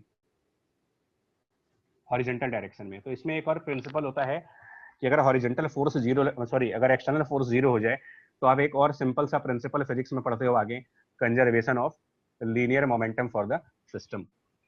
सर एक्सटर्नल फोर्स है ना सर इसमें? कौन सा? ग्राउंड लगाएगा सर, मैं बात कर रहा नीचे वाला मूव हूँ, अरे करेगा मैं ना? कह रहा हूँ हॉरिजॉन्टल, सुनो तो मेरा वर्ड आपने सुना नहीं, मैंने कहा था हॉरिजॉन्टल में लिख दे रहा हूँ यहाँ पर, हॉरिजॉन्टल नहीं है ना, वर्टिकल है सब, और मोशन तो हॉरिजॉन्टल डायरेक्शन में हो रही है। तो इसका मतलब हम क्या करेंगे, अब यहाँ पर एक मोमेंटम कंजर्वेशन की इक्वेशन लिखेंगे। तो initial momentum equals to final momentum, यानी momentum of system conserve constant. तो इनिशियल मोमेंटम में छोटे वाले मास के पास मोमेंटम था m इंटू वी, और बाद में ये दोनों कंबाइंड होकर के एक कॉमन वेलोसिटी पे चल रहे हैं, तो capital M plus small m into V common. तो इससे पहला वाला आंसर मेरा आ जाएगा, फर्स्ट आंसर यहाँ से आ जाएगा, that common velocity will be equal to small m divided by small m plus capital M। और यहाँ पर ये जो v है ये छोटे वाले मास की वो वेलोसिटी थी जिसको हम लोगों ने √2gh कैलकुलेट किया था, यानी न्यूमरेटर में यहाँ पर √2gh। सर ये वाला स्टेप एक फिर से बता दीजिए, कहाँ दिक्कत आ रही है समझना। सर ये जो एक सिस्टम को ये बोल ले कि एक्सटर्नल फोर्स कुछ नहीं है सर, हॉरिजॉन्टल फोर्स है। मैं फिर बोल रहा हूँ हॉरिजॉन्टल डायरेक्शन में नहीं है, वर्टिकल में नॉर्मल mg लग रहा है, लेकिन वो बैलेंस। सर ये ब्लॉक तो मूव कर ही रहा है ना नीचे, ब्लॉक तो मूव करेगा ही ना आगे, थोड़ा तो चलेगा, हाँ उस समय तो लग ही रहा होगा सर। ग्राउंड लगाएगा आगे की तरफ। ग्राउंड कौन सा फोर्स लगाएगा, वही तो पूछो आपसे, कौन सा फोर्स किस डायरेक्शन में लगाएगा, कौन सा फोर्स लगाएगा? तो अब बोलो आप बताओ, फोर्स की कैटेगरीज है ना, वो कौन सा फोर्स लगाएगा? वो फोर्स लगाएगा तभी तो ब्लॉक जो मतलब पूरा सिस्टम आगे बढ़ेगा ना सर थोड़ी देर के लिए। भैया तो ग्राउंड पर फ्रिक्शन कहाँ है सर? तो ये स्टेटमेंट लिखा हुआ है, बोथ मूव टुगेदर।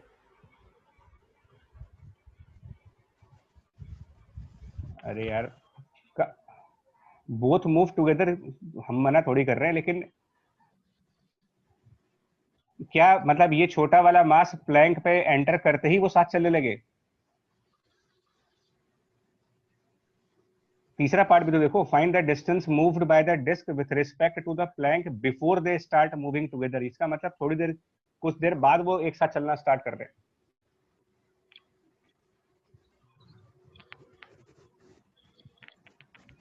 तुम अपनी प्रॉब्लम तो बताओ यहाँ पर कि तुमको कौन सी लैंग्वेज प्रॉब्लम कर रही है। भाई हम, क्योंकि मैं अपने हिसाब से लैंग्वेज पढ़ रहा हूँ, आप अपने हिसाब से लैंग्वेज पढ़ रहे हो, तो आप ये क्लियर करो कि हमें कोई इस लैंग्वेज का मतलब नहीं समझ में आ रहा है। और आप कह रहे हो फोर्स लग रहा है, तो मैं तो सिर्फ, या कोई भी कह रहा है कि फोर्स लग रहा है, तो मैं सिर्फ ये पूछ रहा हूँ, बताओ भाई फोर्स कौन सा लग रहा है, किधर लग रहा है, मुझे आप उसका, क्योंकि फोर्स के लिस्ट न्यूटन लॉ में तुमको दी है मैंने, mg, नॉर्मल, टेंशन, फ्रिक्शन, तो कौन सा फोर्स लग रहा है यहाँ पर इसमें से? इन 2 फ्रिक्शंस के अलावा हॉरिजॉन्टल में कौन सा फोर्स लग रहा है यहाँ पर?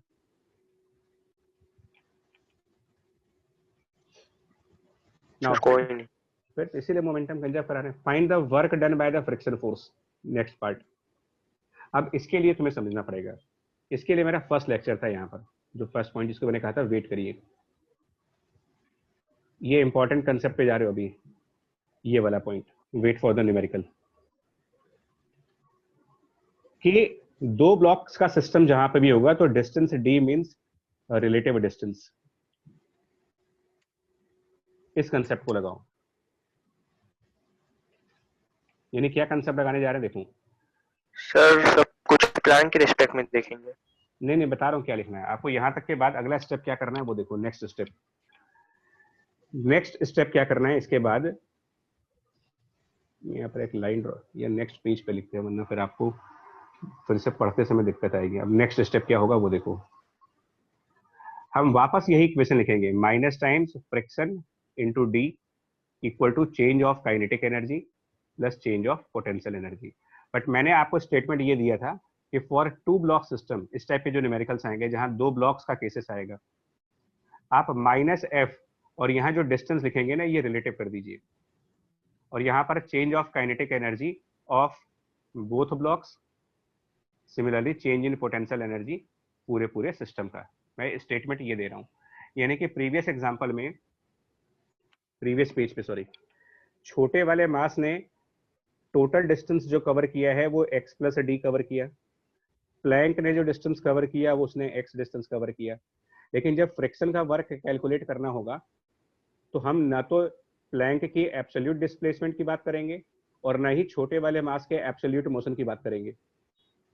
फ्रिक्शन का वर्क निकालते समय इनके एब्सोल्यूट डिस्टेंस लेने की बजाय आप ये चेक करो कि प्लैंक के रिलेटिव छोटे वाले मास ने कितना डिस्टेंस कवर किया है, मतलब प्लैंक के ऊपर छोटे वाले मास ने कितना डिस्टेंस कवर किया है, ये डिसाइड करेगा वर्क ऑफ फ्रिक्शन फोर्स को। ये स्टेटमेंट है मेरा रिलेटिव डिस्टेंस का। So this is minus F और वो जो डी रिलेटिव है, और फिर हम चेंज ऑफ काइनेटिक एनर्जी दोनों ब्लॉक का लिखेंगे, तो हम चेंज इन काइनेटिक एनर्जी लिखेंगे छोटे वाले मास का, चेंज इन काइनेटिक एनर्जी लिखेंगे बड़े वाले मास का, और चेंज इन पोटेंशियल एनर्जी भी लिखेंगे। अब छोटे वाले मास की काइनेटिक एनर्जी में क्या चेंज आया, तो छोटा वाला मास स्टार्टिंग में v वेलोसिटी पे था, बाद में vc वेलोसिटी पर आ गया, तो इसकी काइनेटिक एनर्जी का चेंज लिखोगे हाफ m, बाद में vc स्क्वायर माइनस पहले v स्क्वायर। बड़े वाले मास के बारे में तो हाफ कैपिटल M इंटू बड़ा वाला मास बाद में vc पर है और पहले वो 0 मीटर पर सेकंड पे था, स्टार्ट जब हुआ था तब 0 मीटर पर सेकंड था,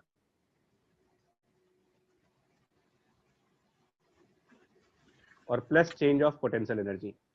अब यहाँ पर पोटेंशियल एनर्जी के चेंज को भी कई पार्ट्स में डिवाइड कर सकते हो, लेकिन कौन सा चेंज हो रहा है यहाँ पर, कोई स्प्रिंग तो है नहीं यहाँ पर, मतलब अगर मैं इसको जनरलाइज करूँ तो इसको आप ऐसे लिख लो, change of elastic potential energy plus change of gravitational potential energy.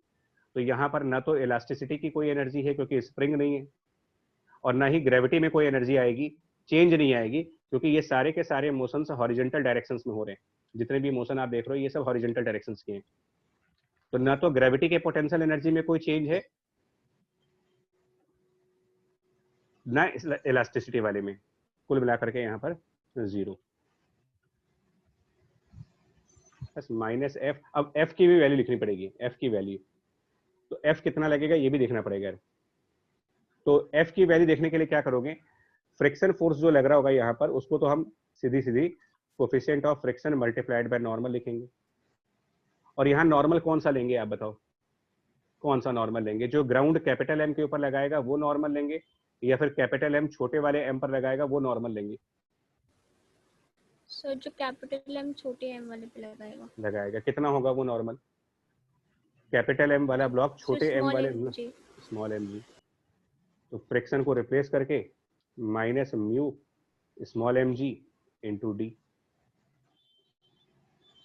और यहाँ पर half m plus capital M और vc की वैल्यू पुट करेंगे, तो vc की वैल्यू थी m√2gh by m plus capital M इसका स्क्वायर और minus half m v square, इससे हमको d भी मिल जाएगा, जो लास्ट पार्ट है क्वेश्चन का लास्ट पार्ट।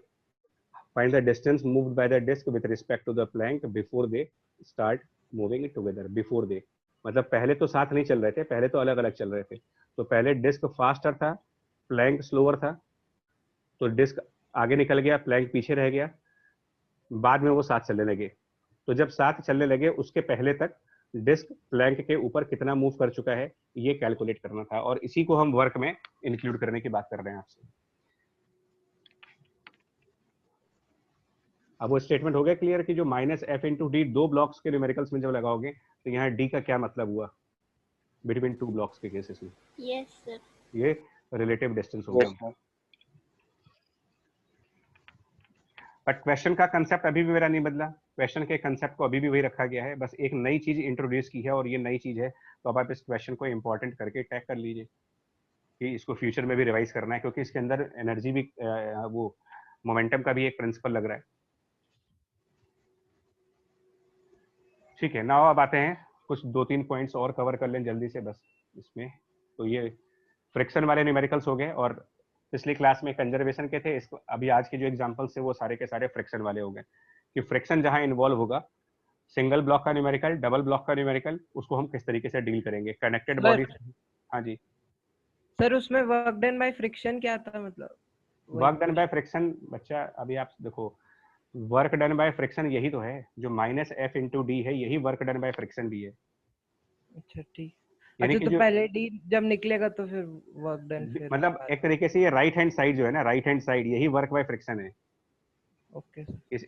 इस इक्वेशन का right hand side he work done by friction है। जी सर।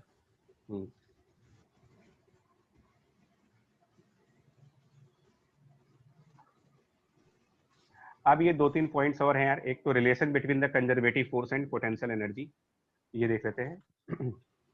ये क्या बनेगा, the term potential energy implies, देखिए पोटेंशियल एनर्जी, ये तो हालांकि फर्स्ट लेक्चर में भी मैंने आपसे कहा था कि द टर्म पोटेंशियल एनर्जी को कहाँ से आया है, it implies that system has potential और capabilities of either gaining the kinetic energy or doing work when it is released under the influence of conservative force, ये कहते हो आप।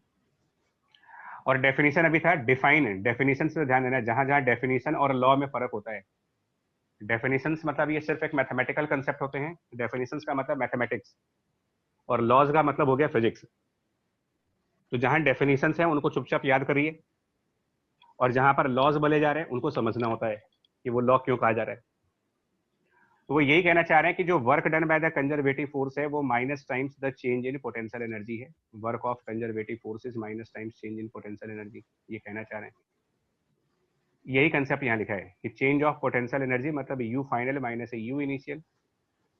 और वर्क को हम लोगों ने इन जनरल एक सिंपल केस में जहां पर वन डायमेंशनल फोर्स है, तो वर्क को in general force multiplied by displacement का इंटीग्रेशन करोगे from initial point two the final point, और राइट हैंड साइड पर minus change of potential energy यानी कि you final minus U initial, ये यही इक्वेशन यहाँ भी लिखी हुई है। तो जस्ट डेफिनेशन है, इसमें कोई लॉजिक नहीं है बच्चे, फिर बता रहा हूँ लॉजिकल पोर्शन नहीं है। अब ये आपको सिर्फ ये फॉर्मूला याद रखना है और इस पे क्वेश्चन सॉल्व करते चले जाइए। As example, find the potential energy of the force F equal to 6x at the position x equal to 2 if the potential energy is 0। तो आप सिर्फ ये इक्वेशन फॉलो करो, that integration f dx from the initial value of x to the final value of x equal to, इस माइनस को अंदर की तरफ ले जा करके कह सकते हो इनिशियल माइनस फाइनल, बस खत्म, सिंपल सा है ये। तो फोर्स की जगह पर हम यहाँ पुट कर देंगे 6x into D x, initial value 0 और बाद वाली वैल्यू 2। सो 0 से 2 का इंटीग्रेशन करके इनिशियल पोटेंशियल एनर्जी खुद कह रहे हैं कि if the potential energy is 0 at x equal to 0, so initial is 0 and the final वो कैलकुलेट करना है मुझे। स्ट्रेट फॉरवर्ड है, मैथमेटिकल कंसेप्ट है, इसमें ज्यादा टाइम नहीं लगेगा आपको, जस्ट डेफिनेशन का गेम है। हो जाएगा इसका क्वेश्चन या नहीं अभी? आई मीन इसका आंसर आ जाएगा फाइनल। एक और एग्जांपल देख लेते हैं इसको। ये देखो, इसमें 2 डायमेंशनल फोर्स है, पिछला क्वेश्चन मेरा 1 डायमेंशन का, ये क्वेश्चन 2 डायमेंशन का है। तो करना यही काम है। देखो जैसे यहाँ पर आपने 1 डायमेंशन में क्या काम किया है ना, यहाँ पर fx dx लिखा हुआ है इक्वल टू ये, तो यही चीज आप 2 डायमेंशन में भी करिएगा। 2 डायमेंशन में आपका कंसेप्ट ये लगेगा, फॉर द 2 डायमेंशन कंसेप्ट आप ये लगाओ that u initial minus u final equal to integration of fx dx, और दूसरा कंपोनेंट हो गया तो इंटीग्रेशन ऑफ fy dy। बस ये कंसेप्ट आप 2 डायमेंशन में फॉलो करें, ये x इनिशियल से x फाइनल और ये y इनिशियल से y फाइनल। जो चीज 1 डायमेंशन के लिए फॉलो कर रहे हैं एग्जैक्टली वो। अब इसमें हम इसलिए बहुत ज्यादा एक्सप्लेन इसलिए नहीं करना चाह रहे हैं, एक्सप्लेनेशन है भी नहीं इसके अंदर, मैथमेटिक्स में कोई एक्सप्लेनेशन नहीं है। अब इस कंसेप्ट को फॉलो कर लेते हैं, यहाँ पर कैसे आंसर आएगा। तो इस क्वेश्चन में आप अपने इस प्रॉब्लम में आगे किसी प्रॉब्लम में बदल सकता है, इस प्रॉब्लम के अंदर आप सारी चीजें आइडेंटिफाई कर लो क्या बनेगा इन दिस प्रॉब्लम। fx कितना है और fy कितना है, ठीक है। लेकिन अभी यहाँ पर एक प्रॉब्लम भी आता है यार, यहाँ पर एक प्रॉब्लम आएगा। देखो प्रॉब्लम क्या आएगा आपको बता रहे हैं। अगर मैं इसको कैलकुलेट करना चाहूं तो इनिशियल पॉइंट हमारा ओरिजिन है जहां पर पोटेंशियल एनर्जी 0 है, तो initial is origin 0। Final point कौन सा है, x, y, तो potential energy at x, y final equal to force का x कंपोनेंट। तो ऊपर जो वेक्टर का इक्वेशन लिया है उसमें फोर्स का x component b into X है, तो bx into D x plus y component force का, तो वो b इंटू वाई है, तो उसके साथ dy लगा दो। अब आप ओरिजिन से x, y की तरफ जा रहे हो, तो इनिशियल कोऑर्डिनेट x का 0, इनिशियल कोऑर्डिनेट y का 0, ये वाला x हो गया, ये वाला y हो गया। तो यहाँ पर तो आप स्ट्रेट फॉरवर्ड आपका आंसर आ जाएगा that potential energy at x, y will be equal to minus bx square by 2 and minus by square by 2। ठीक है, ये क्वेश्चन आसान हो जाएगा, सिंपल सा मैथ है। इसके अगले क्वेश्चन में जा रहे हैं। यहाँ पर प्रोसेस वही लगाओगे that u initial minus u final equal to integration में फोर्स का x कंपोनेंट जो कि b इंटू वाई है उसके साथ dx प्लस फोर्स का y कंपोनेंट जो b इंटू एक्स है उसके साथ dy। यहाँ 0 से x के लिमिट रखेंगे, यहाँ 0 से y। सेम प्रोसेस कर रहे हो, मतलब सिर्फ fx और fy की वैल्यू रखनी है तुमको, जैसा फोर्स दिया जाए उसके हिसाब से fx की वैल्यू, उसके हिसाब से fy की वैल्यू। अब प्रॉब्लम क्या है यहाँ पर, इस क्वेश्चन में प्रॉब्लम क्या है, पिछले वाले में प्रॉब्लम नहीं आएगी, पिछले वाले में यहाँ पर कोई प्रॉब्लम नहीं आएगी, लेकिन यहाँ पर प्रॉब्लम ये आएगी कि मुझे y और x का रिलेशन नहीं पता है। इसमें y और x का अननोन रिलेशन है आपके सामने, तो इसको हम इंटीग्रेट नहीं कर सकते अब जब तक आपको ये ना मालूम चल जाए कि y और x में क्या रिलेशन है या फिर x और y में क्या रिलेशन है। ये एक डिफिकल्ट टास्क है इसका। सर y को एज अ कांस्टेंट लेके इंटीग्रेट नहीं कर सकते हम लोग? अब यही तो क्वेश्चन है कि हम क्या मानेंगे, क्या हमारे पास ये चॉइस है मानने की। मैंने आपको प्रॉब्लम समझाया कि कभी कभी क्वेश्चंस में ये दिक्कत आएगी, कुछ क्वेश्चंस में नहीं आएगी। जैसे इसके जस्ट पीछे वाले एग्जांपल में कोई प्रॉब्लम नहीं है, मेरे को क्वेश्चन दिया, मेरा आंसर आ गया, अभी प्रॉब्लम आने लगी क्योंकि y भी एक फंक्शन है, तो आप एक y एक अलग फंक्शन है, x अलग फंक्शन है, तो इंटीग्रेशन के लिए तो आप अगर आप यहाँ dx लिखते हो तो यहाँ फंक्शन भी तो x का आना चाहिए ना। x के फंक्शन को x के रिस्पेक्ट में इंटीग्रेट कर सकते हो, y के फंक्शन को y के रिस्पेक्ट में इंटीग्रेट कर सकते हो, बेसिक कैलकुलस का कंसेप्ट है। सर कंजर्वेटिव फोर्स है ना, तो कौन क्या बोला, फिर से बोलो बच्चे एक बार। सर कंजर्वेटिव फोर्स है ना, तो y तो उसके रिस्पेक्ट में कांस्टेंट ले सकते हैं? नहीं, ये सब ये लॉजिकल पार्ट नहीं है। देखिए, तो अब इसको ओवरकम कैसे करना है आपको ये समझना, मतलब इस टाइप के क्वेश्चन में इसको बाहर कैसे आओगे, हाउ टू ओवरकम। तो अब आप क्या करेंगे ना, मैंने कहा था आप उस प्रॉपर्टी का यूज करना, कौन सी प्रॉपर्टी का वो दिखा रहा हूँ आपको एक बार फिर से रिवीजन के लिए, नोट्स की इंपॉर्टेंस समझो एंड इन कंसेप्ट्स की। सबसे पहले आपसे कहा गया था कंजर्वेटिव फोर्स की जो प्रॉपर्टी थी, इसमें पहला वाला पॉइंट, फर्स्ट पॉइंट मैंने कहा था न्यूमेरिकल्स में इसको यूज करेंगे। Work done by conservative force on a particle moving between any two points is independent of path taken by the particle. तो इसका मतलब हम क्या करने जा रहे हैं, देखो वर्क पाथ के इंडिपेंडेंट है, इस फैक्ट को यूज कर लो आप, इस फैक्ट को यूज करो that work is independent of path. तो आपका मतलब क्या करना चाहिए, आप चूज करें, choose any convenient path, choose any path, आप ये आपका डिसीजन होगा, कोई पाथ चूज करें। तो अब देखो, जब मेरे को पाथ चूज करने की डिसीजन मिलेगी ना, मेरे को फ्रीडम मिल गया कि मैं रास्ता चुन सकता हूं, तो मैं सिंपल रास्ता ही चुनूंगा ऑब्वियसली। जब मेरे को रास्ता ही चुनना है तो मैं सिंपल रास्ता चुनूंगा, मैं डिफिकल्ट क्यों चुनूं। तो सिंपल रास्ता क्या है, देखो आपका ये एक्स एक्सिस, ये वाई एक्सिस मान लिया, हमको 0,0 से x,y तक जाना है। तो जब रास्ता ही सिंपल करना है तो सबसे सिंपल रास्ता तो ये है कि पहले आप 0,0 से x,0 तक जाएं और फिर x,0 से आप x,y तक जाएं, ये रास्ता चुनें। क्योंकि वन डायमेंशन में मूव करना ज्यादा आसान होता है as compare to 2 dimension. Sir बोलो भाई। सर फोर्स कैसे कंजर्वेटिव है सर? वो तो क्वेश्चन में बोला गया यार हमको, हम थोड़ी कह रहे कंजर्वेटिव, क्वेश्चन कह रहा है अगर क्वेश्चन पोटेंशियल एनर्जी पूछ रहा है तो इसका मतलब कंजर्वेटिव ही होगा ना। वो नॉन कंजर्वेटिव के लिए पोटेंशियल एनर्जी का कोई मतलब ही नहीं है फिजिक्स में, तो पूछेंगे क्यों हम लोग। ठीक है सर। देखिए चूज एनी पाथ, तो मैंने क्या चूज किया, I choose 0,0 to 0,0 to x,0 and then x,0 to x,y, ये मेरा रास्ता है। अब आप अपना कोई और रास्ता चुनना चाहते हो कोई और चुन लो, बट सबसे आसान तरीका यही होता है। तो देखिए जब आप 0,0 से x,0 की तरफ जाओगे तो कितना वर्क होगा ये बताओ। तो वर्क कौन सा फोर्स करेगा, जब 0,0 से x,0 जाएंगे, इसका मतलब आप मोशन अलोंग एक्स एक्सिस कर रहे हो, तो इसमें फोर्स का कौन सा कंपोनेंट वर्क करेगा और कौन सा कंपोनेंट वर्क नहीं करेगा। आई कैप के अलोंग वाला वर्क। आई कैप वाला करेगा।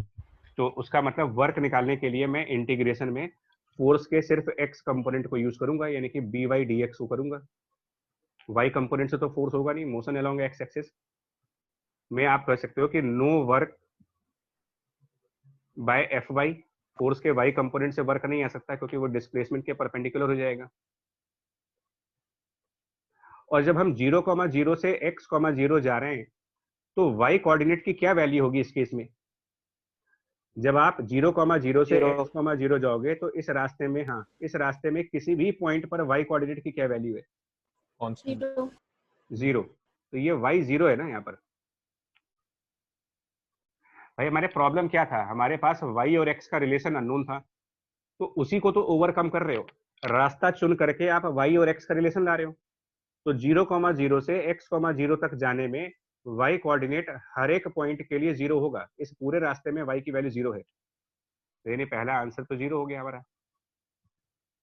उसके बाद मुझे x,0 से x,y तक जाना है। अब यानी कि मोशन ऑन वाई एक्सेस कर रहे हो आप, तो जब मोशन अलोंग वाई करेंगे तो इसमें नो वर्क, कौन सा फोर्स अब वर्क नहीं करेगा इस केस में, तो answer is now there is no work by F X. तो अब किसका वर्क होगा फिर, अगर एफ एक्स का वर्क नहीं हो रहा तो फिर अब वर्क कौन करेगा इस क्वेश्चन में, वाई कंपोनेंट। ग्रेविटी। नहीं ग्रेविटी नहीं है इस क्वेश्चन में यार, इसमें जो फोर्स दिया उसी से बात करोगे ना, dx कांस्टेंट हो जाएगा। हम तो अपने फोर्सेस के हिसाब से बात करेंगे जो फोर्सेस हमको दी गई हैं इस क्वेश्चन में। तो हमें कौन सा फोर्स दिया गया यहाँ पर देखो, हमारे फोर्स का y कंपोनेंट क्या है, तो b इंटू एक्स है, तो हम bx की बात करेंगे मल्टीप्लाइड बाय dy, और इसकी लिमिट 0 से y रखेंगे। अब ये बताइए इस रास्ते में जब आप x,0 से x,y जा रहे हो तो क्या इस रास्ते में कोऑर्डिनेट x वेरिएबल है या फिर कांस्टेंट है, कांस्टेंट। यानी ये जो इंटीग्रेशन के अंदर x आ रहा है ये कांस्टेंट हो गया ना, फिर तो b और x दोनों कांस्टेंट हो गए। यस तो ये बाहर निकल गया, b और x बाहर हो गए इंटीग्रेशन से, और सिर्फ dy को इंटीग्रेट करेंगे तो y बन जाएगा, यानी आंसर हो गया bx y। अब हमने टोटल कितना वर्क किया, टोटल वर्क निकालना पड़ेगा आपको, टोटल कितना किया, टोटल वर्क दोनों मिला करके। तो पहले में तो 0 आया था मेरा आंसर, और अब bxy आ रहा है, यानी कि टोटल वर्क कितना किया मैंने, bxy। और अब आप कंसेप्ट लगाओ कि वर्क बराबर u initial minus you final, concept लगाओ। तो इनिशियल एनर्जी जीरो है, क्वेश्चन कह रहा है, मैं नहीं कह रहा, क्वेश्चन में कह रहा है कि यहाँ पर जीरो एनर्जी है। तो B X Y equal to initially zero minus final energy, और वो हमें कैलकुलेट करना है फाइनल वाला। यानी यहाँ से मेरा फाइनल आंसर आ जाएगा कि that final potential energy will be minus B multiplied by X multiplied by Y. ये परफेक्ट लॉजिकल वे में चले गए हैं। बाकी जुगाड़ करके आंसर लाना है तो बहुत सारे तरीके हैं, इधर उधर से करके आंसर ही लाना है तो आंसर लाने के तरीके तो मतलब और भी हैं, जुगाड़ करके आंसर ले आ सकते हैं हम लोग। लेकिन एक्चुअल में सिस्टमेटिक तरीके से और फिजिक्स के लॉज लगा करके, डेफिनेशंस लगा करके, कंसेप्ट लगा करके, यही एक तरीका है जहां से आप पोटेंशियल एनर्जी को आसानी से निकाल सकते हो। तो जहां 2 डायमेंशन और 3 डायमेंशन की फोर्सेस आ जाएं और इंटीग्रेशन करते वक्त आपको y और x का रिलेशन अननोन दिखने लगे कि y और x का रिलेशन नहीं मालूम मुझे, तो मैं आपको सजेस्ट करूंगा आप हमेशा इसी तरीके के पाथ ले। पहले x डायमेंशन पे जाएं, फिर y डायमेंशन पे जाएं, और अगर 3 डायमेंशन का न्यूमेरिकल है तो फिर z डायमेंशन पे भी चले जाओ। मैं इसके कुछ और प्रॉब्लम कराऊंगा, चैप्टर एंड होने के बाद एक रिव्यू प्रॉब्लम करेंगे, तो इस टाइप के क्वेश्चंस और भी कराऊंगा अभी।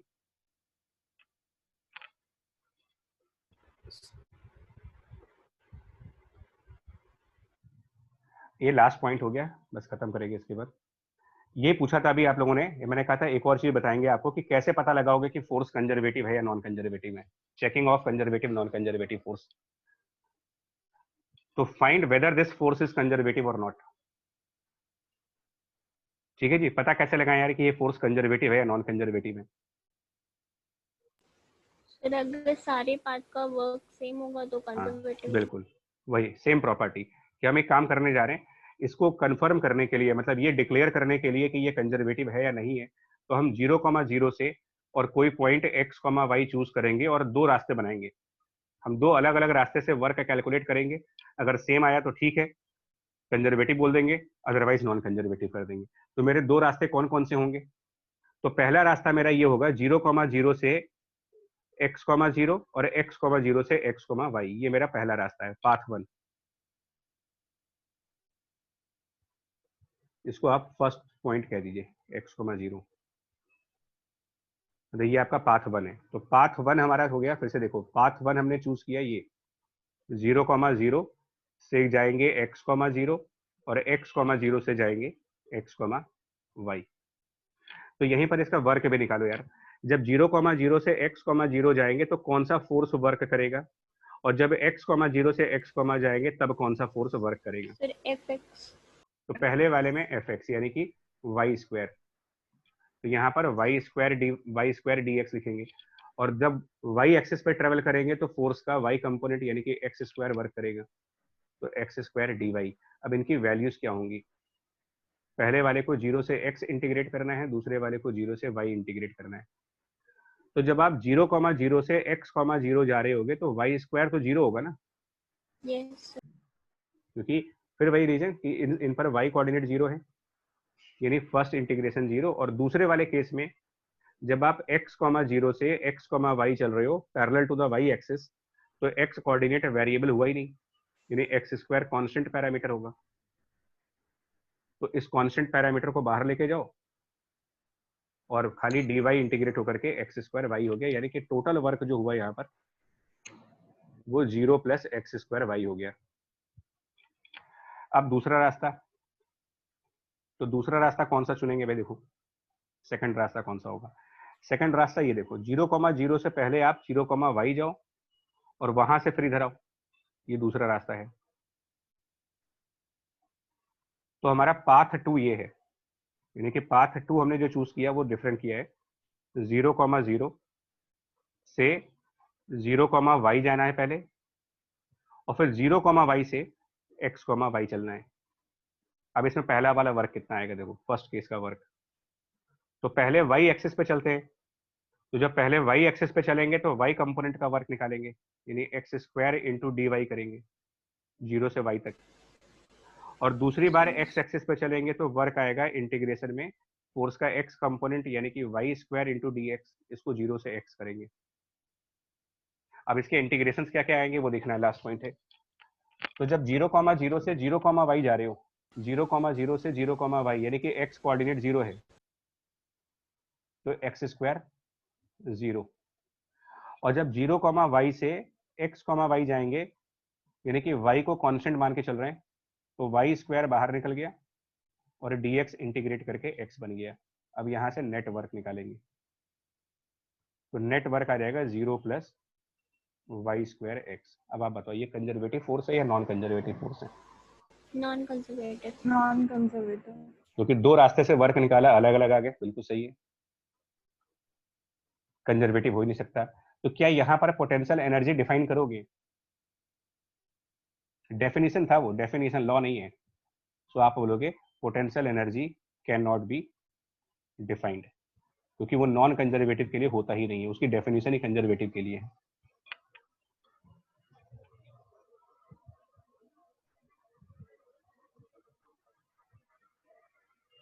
ठीक है भाई? Yes sir. यस। अब और है मतलब, बट इसको अब थोड़ा सा नेक्स्ट क्लास में करेंगे, एक लेक्चर का काम बचा है अभी, है ना? तो यहाँ तक रिवाइज करो आप, बाकी जो है ना वो नेक्स्ट क्लास में कंटिन्यू करके खत्म कर देंगे इसको।